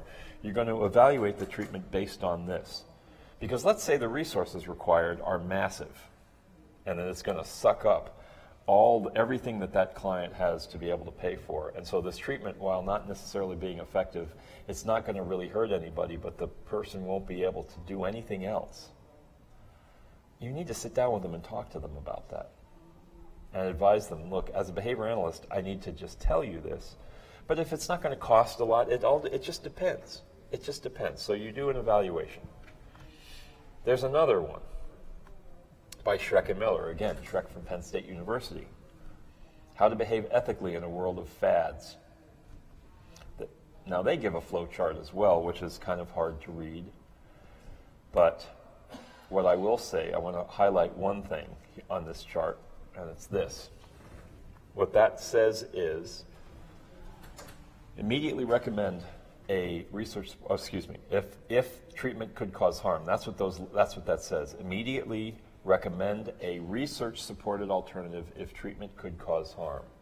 So if the person is doing something, let's say, the history of fad treatments goes all the way back to patent medicine. It probably goes back as far as there have been human beings. But there were, remember the snake oil salesman before antibiotics, when people were desperate for something to cure things like scarlet fever, right? They were losing their children to these terrible, awful diseases before we had the ability to basically fight them. And so people would go to patent medicine guys, and they're called snake oil salesmen because some of them literally had snake venom in them, right? Now, if you're advising somebody to drink a bottle with snake venom in it, it can really hurt you. It can make you really sick. And so if you find a treatment that you feel is potentially harmful to the person, you have to intervene. You have to say something. You have to say something. Now, there are not a lot of treatments like that, but there are some. Now, this is the following as an example. They did in their article, they used this chart to evaluate sensory integration. And when they looked at sensory integration, they looked at the underpinnings, and they divide it like this. They say, okay, let's look at the treatment. Then we're going to look at the research theory that underlies it, the research techniques, and the research treatment claims. What does it claim to do? And the question is that supported by research? At that point, if you feel the treatment could cause harm, you step in. You have to do something. But then we're going to go down to the second half of the flow chart with yes and no. So let's go to the second half of the flow chart. If yes, if the treatment, let's go back up, says supported by research, right? So if it is supported by research, you evaluate the individual's response to the alternative treatment with data. So you do data analysis. You say, okay, do the treatment. Let's try withdrawal design or multiple baseline design. Let's see if it works. Okay, you evaluate it. If it's good, great. If it's not working, then you step in, you recommend a treatment that's validated by research. And you have the data there to show it. Now, the alternative is it supported by research? No. So then you ask that same question from the other one, can reported results of the alternative treatment be explained through ABA? If yes, then you evaluate, is it effective? If no, right, if it's completely out there, we're going to do a, I don't know, can the results be explained through ABA? Is it, based on, well, I won't use any particular example, but yes, I will, safe facilitated communication. And the reason I use that as an example of a treatment that doesn't work is it has been so profoundly experimentally debunked as being real. It is not a real treatment. It has been repeatedly experimentally debunked. And so, and it has caused great harm. People have gone to jail. People have been, it's caused great harm. So we'll look at it in just a second. But in any case, another chapter that looks at sensory integration is a chapter in this book, Smith, it's Maruzek Mazingo, Sensory Integration Therapy. Great chapter. If you have somebody receiving sensory integration, I would strongly advise you to get this book, read this chapter, okay? Because what it's going to go through is that Ayers, 1972, presented sensory integration's main tenet: integration of sensory input is necessary for high-level cognitive functioning. Sensory systems arose early in evolutionary history and are prerequisites for the development of more complex cognitive skills. He posits that vestibular, proprioceptive, and tactile systems reside in the primitive subcortical pathways that must develop before the formation of advanced cortical systems. So how do you explain the fact that a lot of people who have sensory impairments can excel at cognitive tasks? If they can't, if it requires the early, that sensory pathways, early sensory pathways are intact before you can develop cognitive functioning, how can people who do not have those sensory paths intact develop cognitive functioning, which they do? Right? There's no evidence that the theoretical foundation of sensory integration is true. The functional organization of the nervous system is not sequential. It's co-occurring. It's a network. It's an interactive network. And the linear model doesn't make sense. It's not true. It's not the way it works. It all develops at once. But when you're, so the underlying theoretical foundation for sensory integration is not true. But again, I say it's not necessary to get into arguments with people about this. You can over a drink, at a conference. That's fine. But if you're in a clinical setting and the family really wants sensory integration, the discussion you have to have is, okay, can we use this in a way that will benefit the behavioral program? Or is this going to suck up so much resources that that the person's going to have limited scientifically based treatment, and do we have to have that conversation?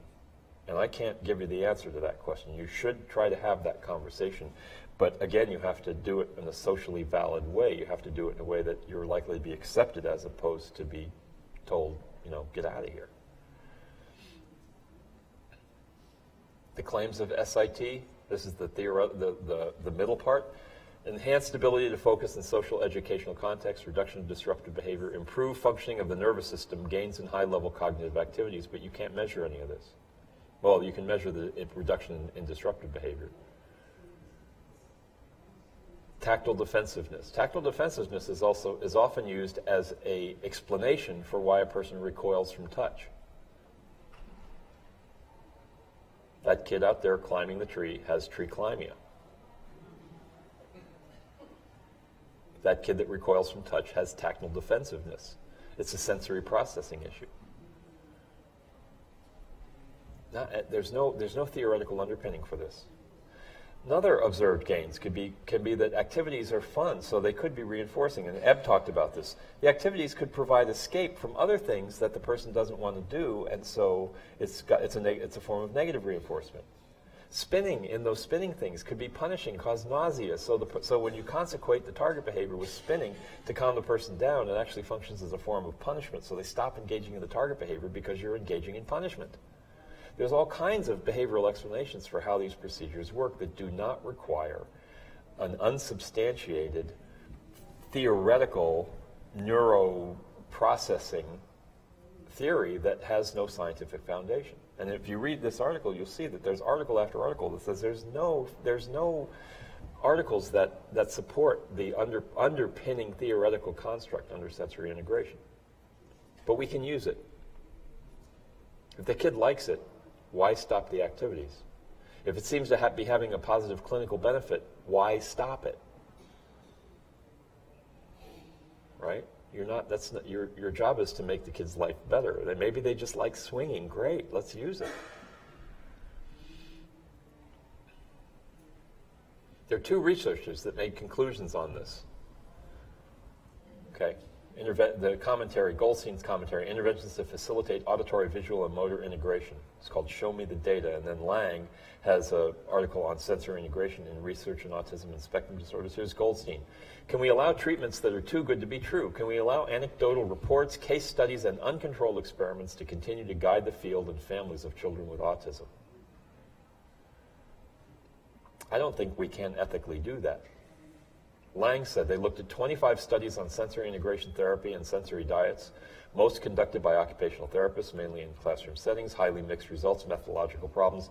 Quote, there is insufficient evidence to support the use of SIT as a therapy for children with ASD. There's a lot of research on this. Right. And if you saw my talk on psychotropic medication, there's a lot of research on problems there too. That's the purpose of research, is to tell us what's true, and then the research keeps coming, and then we learn more and more. Maybe there's something about sensory integration that we don't understand yet, that it does do something. I don't know. That's what philosophic doubt is all about. But right now, it doesn't look like it's supported. But it may have behavioral effects that we can utilize in a behavior program, and so we don't have to fight against it. Peters and Heron, this is Tim Heron from the Cooper, Heron, and Heward book. In 1993, they published an article talking about their baloney detection kit. They asked, does the model or program derive from a sound theoretical base? Is the research methodology convincing and compelling? Is there consensus in the existing literature? Is there evidence that outcome data are consistently produced? Is there evidence of social validity? If you can answer yes to all those questions, then you probably have a good treatment. This is the book that I brought with me. This book. Right here. This is the second edition of this book. They go through lots of different treatments. For example, DIR floor time. I'm not going to go into great detail on this, but a little bit of detail. Ross and Littleton also published an article. Actually, they did a training. It's available. It's a CE, actually, that's on, I think it's at the this is not an advertisement. I have no financial interest in this, but I think it's the, it's at West Florida University, I think, through the, gosh, why am I blanking on this? Cambridge Center. It's Cambridge Center. If you go on their website where they offer CEs, Bob Ross's training on this, he actually became a DIR 4-time provider. He went through the training so that he could understand the procedure and try to evaluate it. He became a certified DIR teacher. DIR stands for Functional Development Levels, Individual Differences in Sensory Processing, and it's relationship-based. These studies are deeply flawed. I'm not going to go into it. I would recommend you to go watch Bob's presentation on it, but it's methodologically flawed. It is theoretically flawed. It may have some benefits for some consumers because of behavioral processes that are going on when the child is getting one-to-one attention with somebody sitting and playing with them, right? Doing the stuff they like to do. There can be behavioral explanations for the positive benefits of these things. Other alternative treatments: animal-assisted therapies, auditory integration training, aromatherapy, the Domen-Delgado patterning, gentle teaching, hyperbaric chambers, chelation. Hyperbaric chambers and chelation can be dangerous. They can hurt people. Chelation is a type of therapy that you use, when your body is full of heavy metals, but if you use it in the wrong context, it's not good. Hyperbaric chambers have a clinical medical use, right? But you don't use that stuff just because you think it might do some good, when it could actually do more harm than good. American Speech and Language Hearing Association, ASHA, its position: the scientific validity and reliability of facilitated communication have not been demonstrated to date. Information obtained through or based on facilitated communication should not form the sole basis for making any diagnostic or treatment decisions. So they came out in 1995 and said facilitated communication is not supported. ABAI came out with a statement about facilitated communication, that it is not supported. ASHA also came out with a statement on AIT, on auditory integration training or therapy. After reviewing empirical research in the area to date, concludes that AIT has not met scientific standards for efficacy that would justify its practice by audiologists and speech-language pathologists. So these organizations are coming out with statements saying this stuff should not be used, and yet it's still being used in clinical practice. This is an article on the APA website, American Psychological Association. As a result of the APA statement and similar statements from many other scientific organizations, most schools and treatment centers stopped using the technique in the mid-1990s. I believe they're talking about, this is their statement on facilitated communication. Yes, it is. It's from an article from 2003. Perhaps the saddest part of the story is the most vocal advocates of this technique continue to use it and insist that it's effective despite the disconfirming evidence. As one parent said, even if the technique is merely an illusion, it is an illusion that they wish to continue. I mean, that's downright scary. Because what that's saying is that I want to use something that I know doesn't work because it makes me feel good. That's not good. Facilitated communication is making a big comeback. I read a long article recently by Lilienfeld. It's long. And facilitated communication is making a big comeback under some different names, but even the founder of it has even just received an award about 3 or 4 years ago from the UN. And people are using it in practice. And it has been debunked and debunked and debunked again and again and again. Now, if a kid learns to use a keyboard by themselves without the facilitator, great. Great, you know? But all the other stuff is proven it's basically a Ouija board. It's the person holding the hand that is doing the work. And this has been shown again and again, but it still keeps coming back. Just because a treatment is empirically supported and meets the standard of evidence-based practice, it may not win the argument with emotionally appealing treatment options. We have to be aware of this. Sometimes the treatment seems to have some positive effect, but there's no valid theoretical underpinning. We've been talking about this. This is Jose doing his booga booga therapy, right? Well, let's think of him as being a shaman, and if he's a shaman out in the jungle someplace, and somebody gets sick and a fever, and so he starts dancing around the person and throwing powder up into the air and singing and chanting, and he makes some tea and he gives them tea and he sprinkles stuff on them and he dances around and says, we're going to get rid of the evil demons, the evil spirits that are in here, and we're going to get rid of this and you're going to get better. I promise we're going to rid you of your evil spirits. And the person's fever goes away. Oh my God. It worked. The evil spirits are gone. Well, it turned out the tea was made from bark that had salicylic acid in it. Right? So there was a treatment that worked in there somewhere, but the theoretical underpinning's not there. It's not getting rid of evil spirits, it's aspirin. Right? They're having fun over there. That's good. So the key question that you have to ask, if it does no harm, what's the harm? The potential harm is time lost for treatment, resources spent, and potential treatment interference. These things are possible, and you have to evaluate them. These have to be weighed against consumer preferences and benefits. Consumers have the right to decide what they want, and we have to keep that in mind. Your responsibility may be to inform the consumer, make sure that their consent is informed, that they know what they're looking at, that you have research that says, and that's why this book is so valuable. This book is an incredibly good resource for this. It arms you with research that says, look at the research data here. Just please read this chapter and see what we're talking about.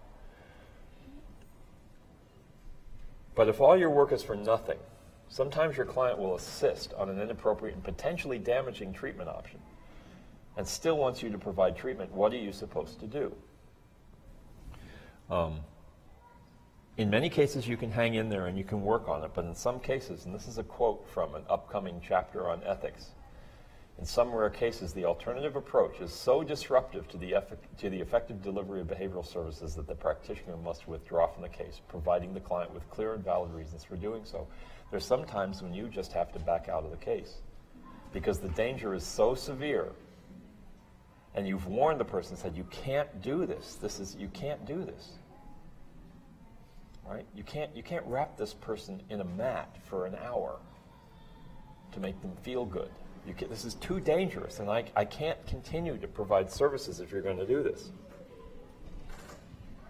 Right? It'd be like a doctor giving somebody treatment for lung cancer, and the person insists on tobacco therapy. The doctor's going to say, I really want to help you, but you can't. I'm not going to just remove your lung and then give you the opportunity to have access to tobacco through a smoking tube in the hospital. It just is not something that we can do. I'm going to briefly deflect to social media here for a second, because social media has some significant challenges to our ethical practice. I'm going to come back in just a second. It's only like 3 slides long, 4 slides, something like that. But the thing to keep in mind here is social media become a marketplace, basically a village square. Social interactions flourish, right? So there's an article that talks about this. Let me go back to that article. It's O'Leary, Miller, Olive, and Kelly, 2017. They provide the following guidelines. Real clients should be heavily disguised. I've seen people talking on behavioral websites, like Students of Behavior Analysis, where they're asking for clinical advice, for example, right? Pictures of clients sometimes show up on websites where, I worked in an institution 30 years ago, here's a great picture. Do you have clearance to do that? Do you have you're violating confidentiality. You can't just do that. So clients should be heavily disguised, all right, number 1. Number 2, avoid making any treatment recommendations. Refer the readers back to the literature. Write a disclaimer. Be sure anybody reading what you write doesn't think you're giving them clinical advice and that you're not in any kind of a relationship. And then provide any kind of resources you can beyond the literature for interested parties. And in your own organization, provide training. This fits in with the compliance code's requirements that we create a culture of ethics. Now, let me give you a couple of stories here. Frank, the behavior analyst, on the Facebook page. Behavior analyst is a really good behavior analyst, really good at what they do, and they're seeing students of behavior analysis post on the Students of Behavior Analysis webpage. And so they start providing advice.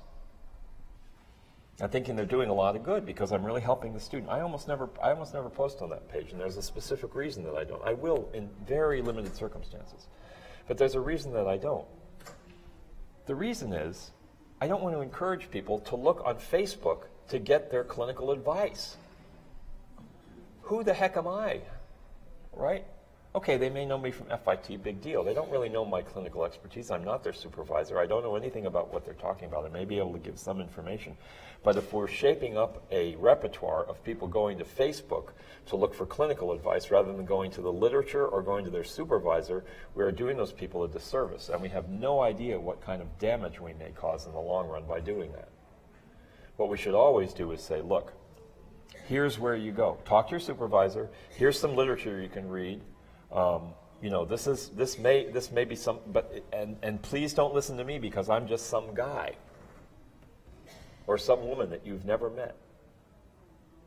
Go to your supervisor, go to the literature. This is what we should be encouraging people to do. Facebook is not a good place to get clinical advice. Here's Shoshana and the happy family pictures. Here's a provider who's worked with a little kid and had great times with the kid, and the kid's made a lot of progress, and now they go out for like a picnic, and the kid is doing really good, and they take selfies and they have pictures, and she wants to post them on the internet, and the family says, fine, yeah, that's fine, you can post them on Facebook, that's great, that'd be great to see. Is that family making an informed decision?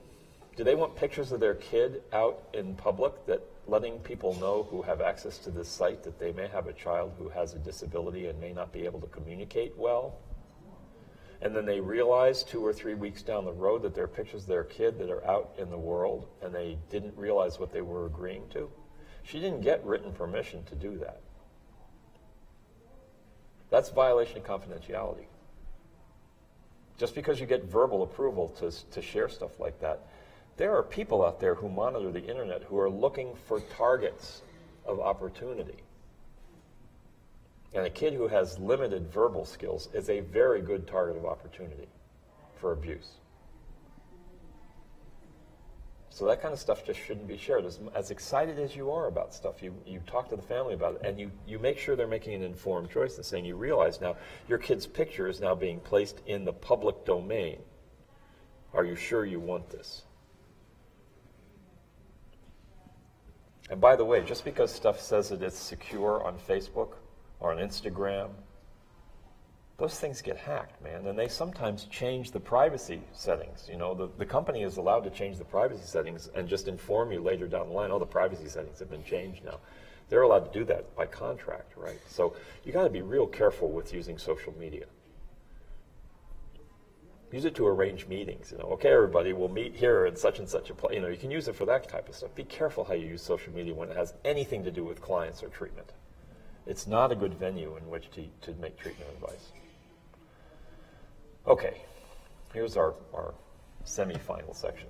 There's a article that I really want everybody here to read. It's called, when I teach at FIT, and there's a unit that I teach on collaborating with other professionals, and I even start off saying, I should just read you this article, and that should be the whole unit. The Translating the Covenant, the Behavior Analyst is Ambassador and Translator by Richard M. Fox, also at Penn State. I went up to him at a talk once. I finally got to meet him about 1.5 years ago. And I went up to him and I said, you know, thank you for all your work you've done. It's really had an incredible impact. And I love this article. And he said, yeah, I think that's probably the best thing I ever wrote. He was very proud of this article. And for good reason. What he says in this article, so inside and outside the interdisciplinary team, we talk about translating and communicating behavior analytical model for others, non-behavior analysts. You know, remember how the code said you're supposed to be able to speak in non-technical language? And for years, leaders in our field have been identifying this as a necessary repertoire for us. And this lends itself to collaborative, evidence-based practice. All right? And being able to work with people that provide alternative treatments that we may not agree with. If you're working in a collaborative fashion, you can have an influence on this. Here's what Fox says. This is only a part of what I would like to talk about, but I won't go through the whole thing. We must recognize that innovators are frequently not good disseminators, and that many scholars find dissemination to be a base activity and a dirty word because it becomes promotion. And I've certainly seen this in our field, that people think when you get out there and promote behavior analysis that somehow you're not being pure, right? The perfect is the enemy of the good. We need to get what we do out into the world, not maintain a little cloistered, here's the graduate school type of behavior analysis that we do, and we're only going to get 6,000 people treated in the world in the end. We need to get the principles of behavior out into the world. He goes on to cite a personal communication he received from Jerry Shook. Dissemination creates a market for scientific discoveries. We must not devalue dissemination. Here's Fox again. Historically, we've been a maverick group with an outsider mentality that's been passed to our students. We delight in asking, where are your data, poking fun at other models and engaging in vigorous and withering discourse regarding our science. Although this repertoire may have served us well in establishing our field, it may be non-functional now. What makes a good behavior analyst can be bad for public relations. What is a blessing for a scientist can be a curse for a disseminator. You need to read this article. This article it's 20 years old, and it lays this all out in terms of what we should do. Now, Pat Fryman, anybody ever seen Pat Fryman talk? This guy is a great speaker. I wouldn't be like Pat Fryman when I grow up, man. This guy is a great speaker. And he has said most of his talks are grounded on the following. He wrote an article in the Behavior Analyst that was published in October of 2014. He said most behavior, this is the grounding of most of his talks, most behavior is a function of its circumstances, not of hypothetical mental states. And widespread adoption of this view would make the world a better place. He's also said that behavior analysts are in possession of the most powerful discovery in mankind's history. Basically, he says, we're the people of the secret. We are the chosen people. He refers to us as the chosen people because we know the secret and we want to get it out in the world because most people don't realize that their behavior is a function of their environment. This is paradigm shifting in terms of people understanding why they do what they do. Right? So, there's some pretty checkered history for people who identified as the chosen people. Right? Sometimes being chosen places you in a pretty vulnerable position. For example, who is this guy? Anybody know who this guy is? He looks like this guy, but it's not this guy. Although people may have thought he was a wizard, because it's Copernicus. Copernicus was paradigm shifting. He basically said, what you see is not what's happening. You see the sun moving, but the sun's not moving, we're moving. You have to take a different perspective on this. And people said, you're crazy. But he shifted the paradigm. This is what Skinner has done. Skinner has said, thoughts don't cause behavior, thoughts are behavior. And they're environmentally mediated. It's just, if I set up a set of dominoes across this thing and I knock this domino over and then this one falls over, but I block what you can see here, and you see these dominoes fall, and then you don't see these dominoes fall, but then you see these dominoes fall, are you going to say that these dominoes didn't fall? No, this is what's going on inside your head. Thoughts are behavior, we just can't see them. They're private events. This is a world-altering, paradigm-shifting understanding of what's going on in the world, of why we do what we do. This is why behavior analysis has been so successful as a treatment modality. This is why verbal behavior has been so successful as a treatment modality. Verbal behavior was excoriated by Noam Chomsky back in the 1950s when that book first came out. People ignored it for almost 40 years, but there were a few people that didn't ignore it. And they figured out, wait a minute, this analysis makes sense. Right? So it shifts the world, but the old paradigm takes time to get rid of, right? Copernicus basically said, no, the Earth isn't in the center of the universe. The sun is the center, at least of the solar system, as he understood it. But you know what? 50 years after Copernicus, Giordano Bruno was burned at the stake for teaching Copernican view of the world. Giordano Bruno is a famous astronomer in Italy. 50 years later. People think that, Copernicus came along and everybody suddenly, oh, okay, yeah, that paradigm shifted, I get it, The Earth is the center of the universe. It's not the center, it's the sun. And No, no, no. It was a big fight. People were being killed over this. We have the same problem. We have a paradigm shifting understanding of the universe or the way the world works, the fundamental properties of the way the world works, but it goes against the grain of what other people think is going on. This is problematic for us. This is one of the reasons we're not accepted. And there's also the language we use. When I tell people I'm a behavior analyst, what do you think they say? Anybody? What do people say when you say you're a behavior analyst? You get inside your head and you analyze them? Anybody else? You're arrogant. Well, there's that. Yeah, I say that. What people say to me is, I hope you're not analyzing my behavior right now. Or, are you analyzing my behavior right now? Or whatever. What does that tell you? All right? I hope you're not analyzing my behavior. The name of our discipline is a threat to people.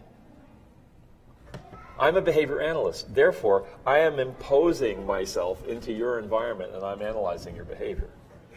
It's a terrible name for our discipline because it scares people right off the bat. And we have to get over that hurdle before we can even move forward. What are some other terms we use? Extinction. What is extinction? Permanent death.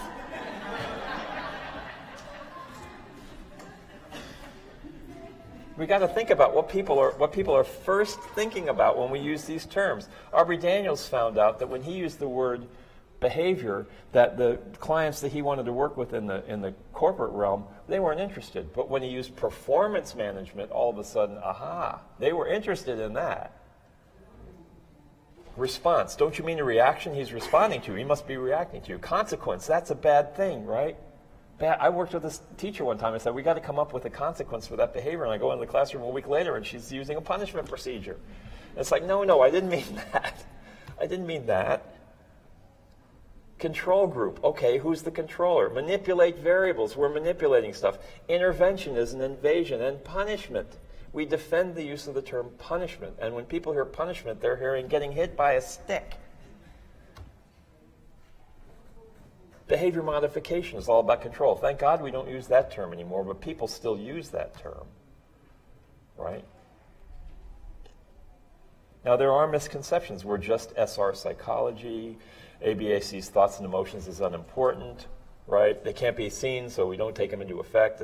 That's methodological behaviorism. We're way past that. Radical, the whole thing about radical behaviorism is it takes everything into account, including the behavior of the scientist, the person who's doing the observer.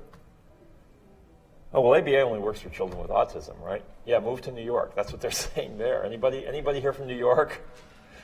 How do you like that licensing law? Ain't that a doozy?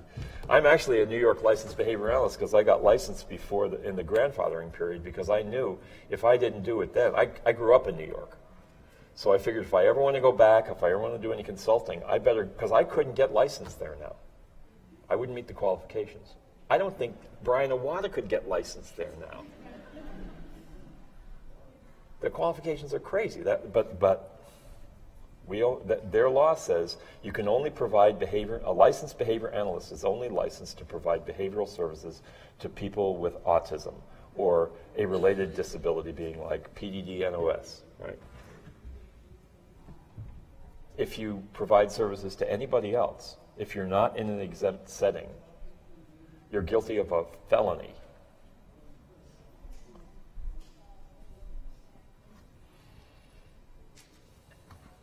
Reinforcement is bribing people, right? You got to bribe him to do stuff. You know the whole Alfie Kohn thing, punished by rewards? Well, number one, reinforcement's not rewards. And number two, are you getting bribed when you get your paycheck?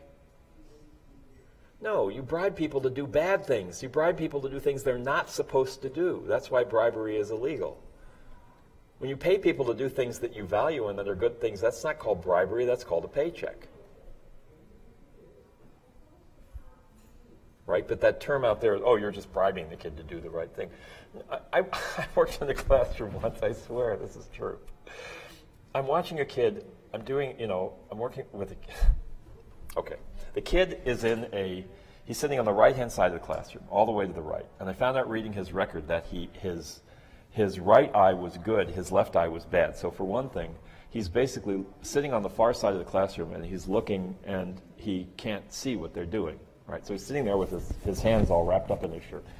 And then he's doing nothing, and the teacher keeps going, you know, I'll say, John, you do your work, and John doesn't do his work. Then a film comes on, and they're doing this thing about animals and making these little webs where they make circles and lines, and he's doing it. He's filling it in, and he goes and he turns in his work, and nobody says a word to him. The only time they give him any attention whatsoever is when he's not doing what he's supposed to. And when he does what he's supposed to do, nobody says anything.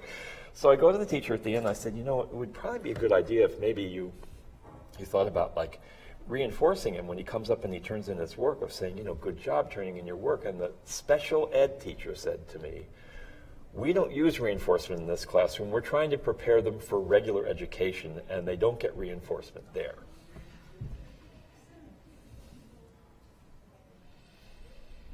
There are so many things wrong with that statement. It's hard to sort of dissect that. But anyway. We're mechanistic and cold. We don't really care about people. We just manipulate people. People have this misconception. You're a behavior analyst. You're analyzing my behavior, right? We use lots of punishment, and we slyly call it negative reinforcement, but it's really punishment.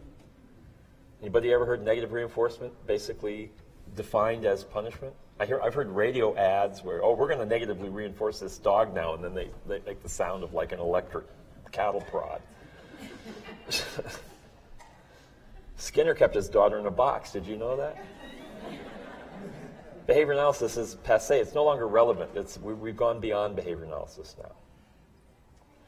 The scary thing is what happens when you look at the mainstream media. These guys did a review where they looked at 10 years of articles in the highest publications in the U.S., newspapers and magazines, 5 top newspapers, 5 top magazines, high circulations, and they looked at keywords, mentions of various ABA versus alternative treatments.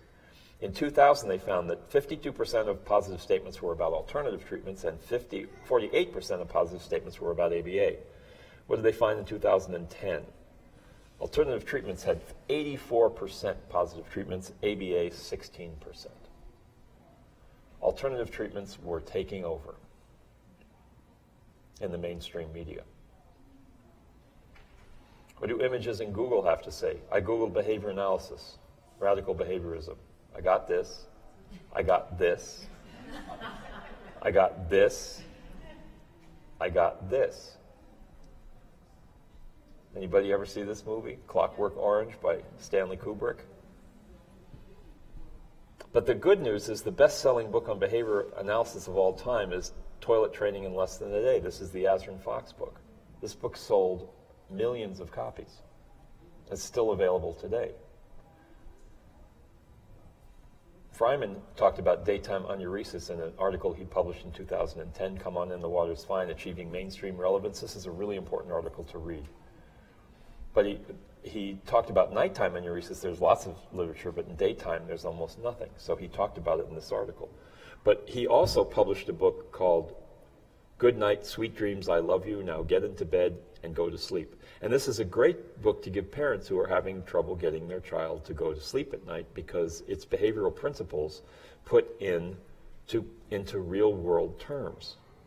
It's like Glenn Latham. Anybody here seen Glenn Latham's book, Power of Positive Parenting?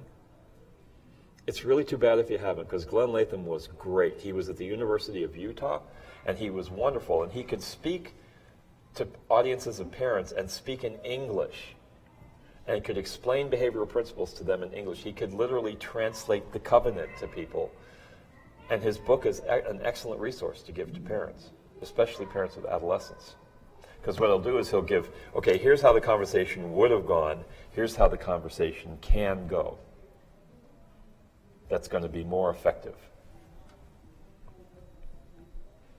Now, what Pat Fryman says is pediatricians, they see the problem first, right? They're generally unaware of behavioral approaches. They, like for daytime enuresis or nighttime, they know that medications have bad side effects. They don't want to give them, but they don't have any other options. So if they knew that there were these other tools available, like Kegel exercises, pelvic floor muscles, the levator ani, that you tense and you release, and you tense and you release, and you also stop the urine flow in the middle of the flow, and then you release it again. Use of urine alarm, which are available by public. There are examples of multi-component treatment options. Tell you to rule out medical. If the person is having these enuresis problems, you can see we have treatments that are available that we can bring to other people, that we can bring to physicians. And I think opening up behavior analysis, opening up the channel between behavior analysis and physicians is so important. It's so important because physicians are looking for help, especially pediatricians, and we have a lot of answers of things that could help their clients that they don't know about, that could really, really help, because they see these problems first. Usually what happens with the behavior analyst is they only see, the problems only come to behavior analysts when everything else has not worked, and you get some of the most recalcitrant, troublesome behaviors are coming to you. But they're mainstream behaviors that we could help intervene on, that would bring behavior analysis out of the shadows. As Pat Fryman says, we're kind of on the far end of the normal distribution, right? We're at the end. We're down here. We need to bring our services into the normal distribution of everybody. We need to start talking about depression. We need to start talking about anxiety. But we can start by talking to pediatricians and helping with normal childhood behavioral problems.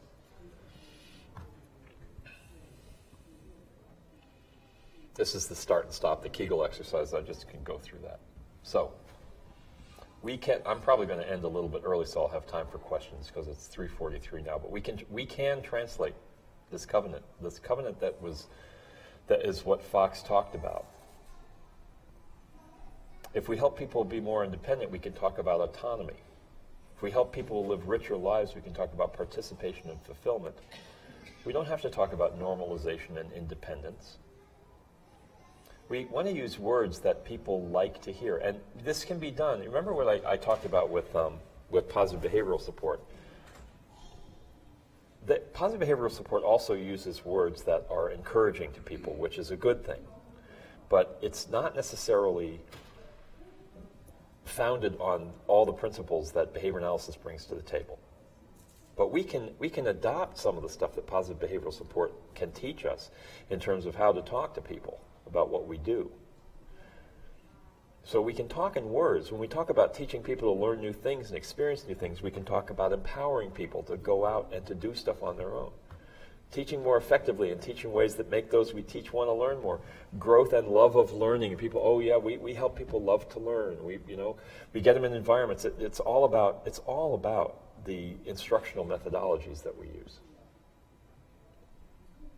I don't know how many of you have seen Bill Heward speak, but I strongly advise you to go see Bill Heward at the end of this conference. He's the last hour. Bill Heward's amazing.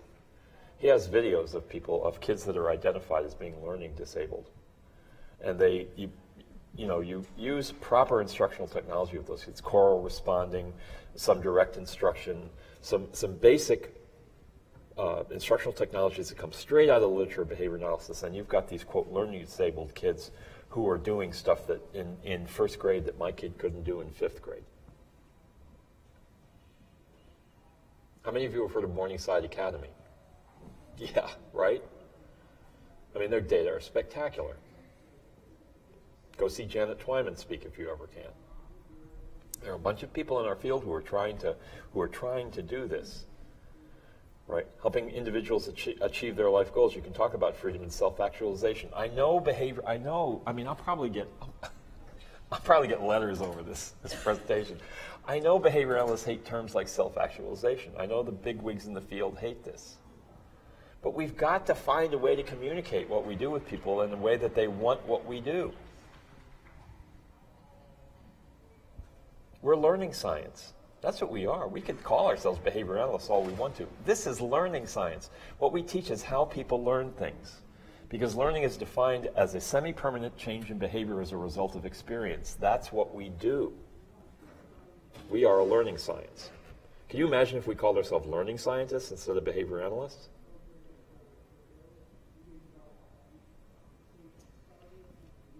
I think it would help, but I don't know that it's ever going to happen. We have an overarching goal to teach people how to get the things they want, the things they value, the things they value, and do what they want to do more effectively without ever having to hurt themselves or other people. Skinner said it's not a question of starting. A start has been made. It's a question of what's to be done from now on. It's a quote from Walden, too. This is what we have to consider. Where do we go from here? How do we make our... We are not... I've been asking at conferences... I've been going to conferences for a long time, and I would always go to the conference. At the end of the conference, I'd always have a panel of experts. And I would always stand up and say, we have all these answers. Why are we not more ubiquitous? Why don't people know who we are? And people could never answer that question. And I think I've figured out, I haven't figured it out. I think I've read other people who have figured it out, who are the leaders in our field, who are saying our language is flawed. The language of how we describe what we do and the thing that we name our stuff is flawed, and we're going to have to figure out a way to change it if we want to be more commonly accepted, because the language is driving people away. I don't know how to do this, but I think it needs to be done. I think we need to look at it as a group, have talks about this. I think the younger generation is going to be more open to this than the old fogies like me and people who are older than me who are resistant to change.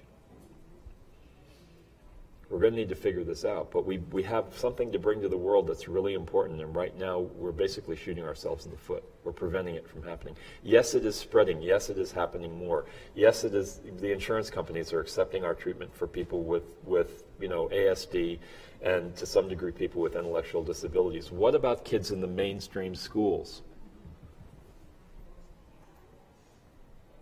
Education in this country is really in trouble, and we have really significant answers for this. We could really help, but we're compartmentalizing ourselves. We need to figure out a way to get out of that compartment. One of the ways is to go speak at other people's conferences, is to go out and interact with other professionals. This is why I'm talking about collaboration. We have to figure out a way to talk to other people and to explain what we do. Go to conferences, present, publish in other people's journals. Get what we do out there in a way that's non-threatening and non-judgmental about what they do. Otherwise, we're just going to stay over here. And that doesn't do anybody any good, except the few people who happen to have the problems that reside in that part of the normal distribution. So with that, these are my references.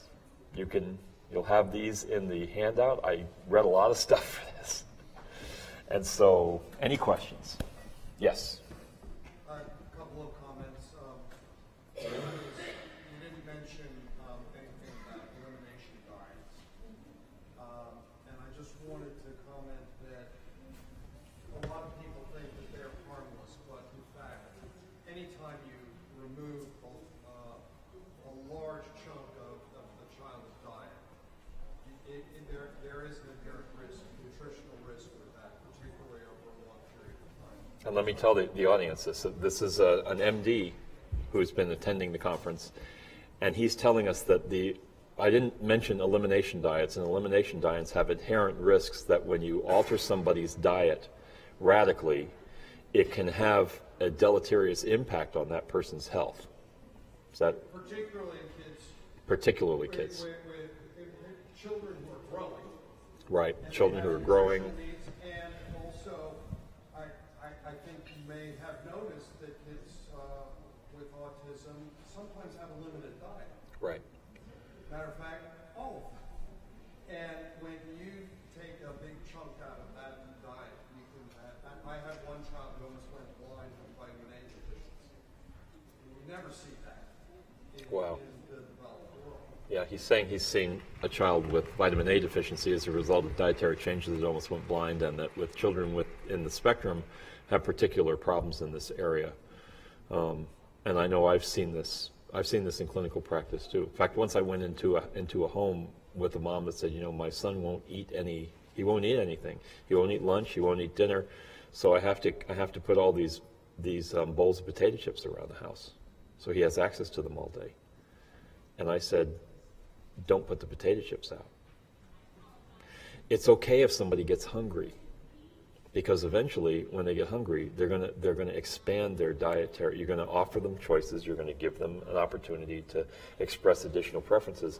But as long as you play into that single preference, that's what they're going to do. So you have to do more preference assessments and opportunities and experience. But you're absolutely right. The dietary stuff can also be quite harmful. And people, again, have to read. There's a chapter in here on gluten-free diets, which people should read. And find the research. The key is to look at the research and see what the research says. This is very, very important. Yes?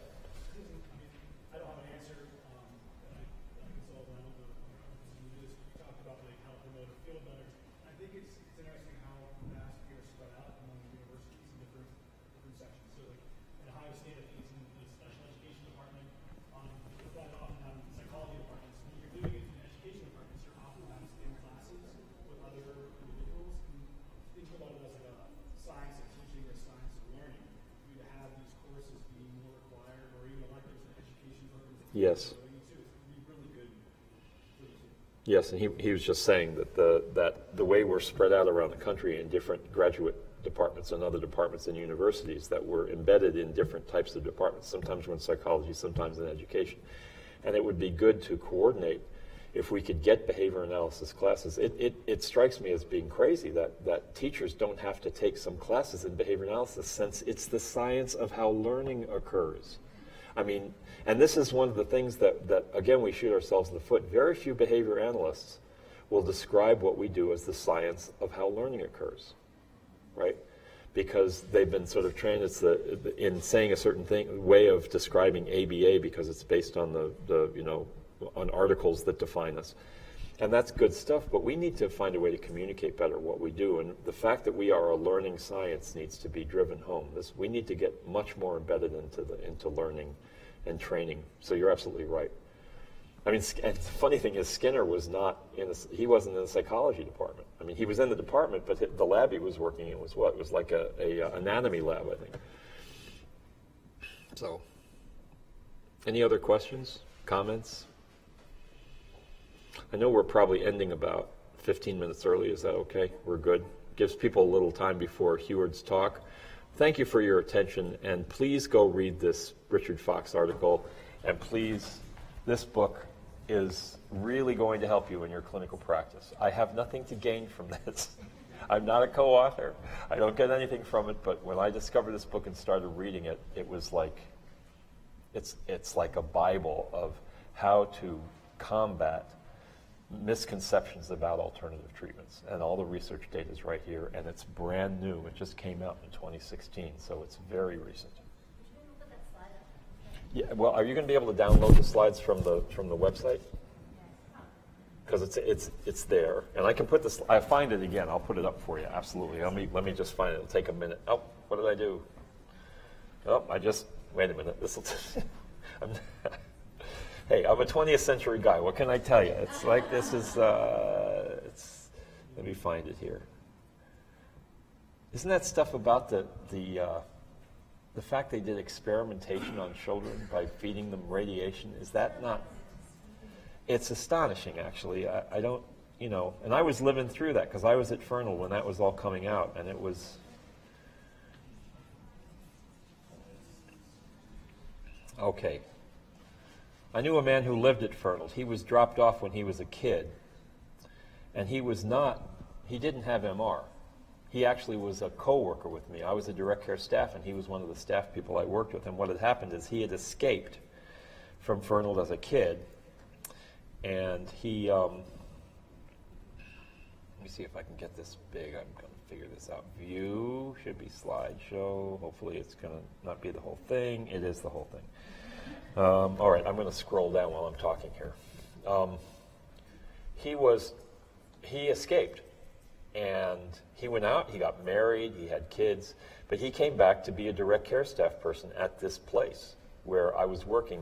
And I worked in a particular building, and it turns out 20 years before I'd worked there is where Murray Sidman had worked. He'd worked in the same building. It was called Lavers Hall at Fernald.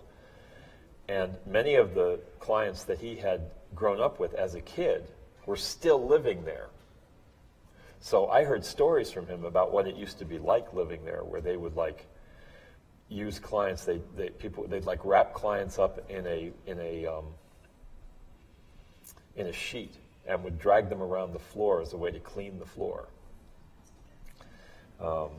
I heard just unbelievable stories of what it had been like. And I tell you, if you go Google Pennhurst and look at the pictures that come up with Pennhurst, it'll give you a really good idea of what life used to be like for people. And so things have improved dramatically, but we got a long way to go. So there you go. That's the book. All right, thank you.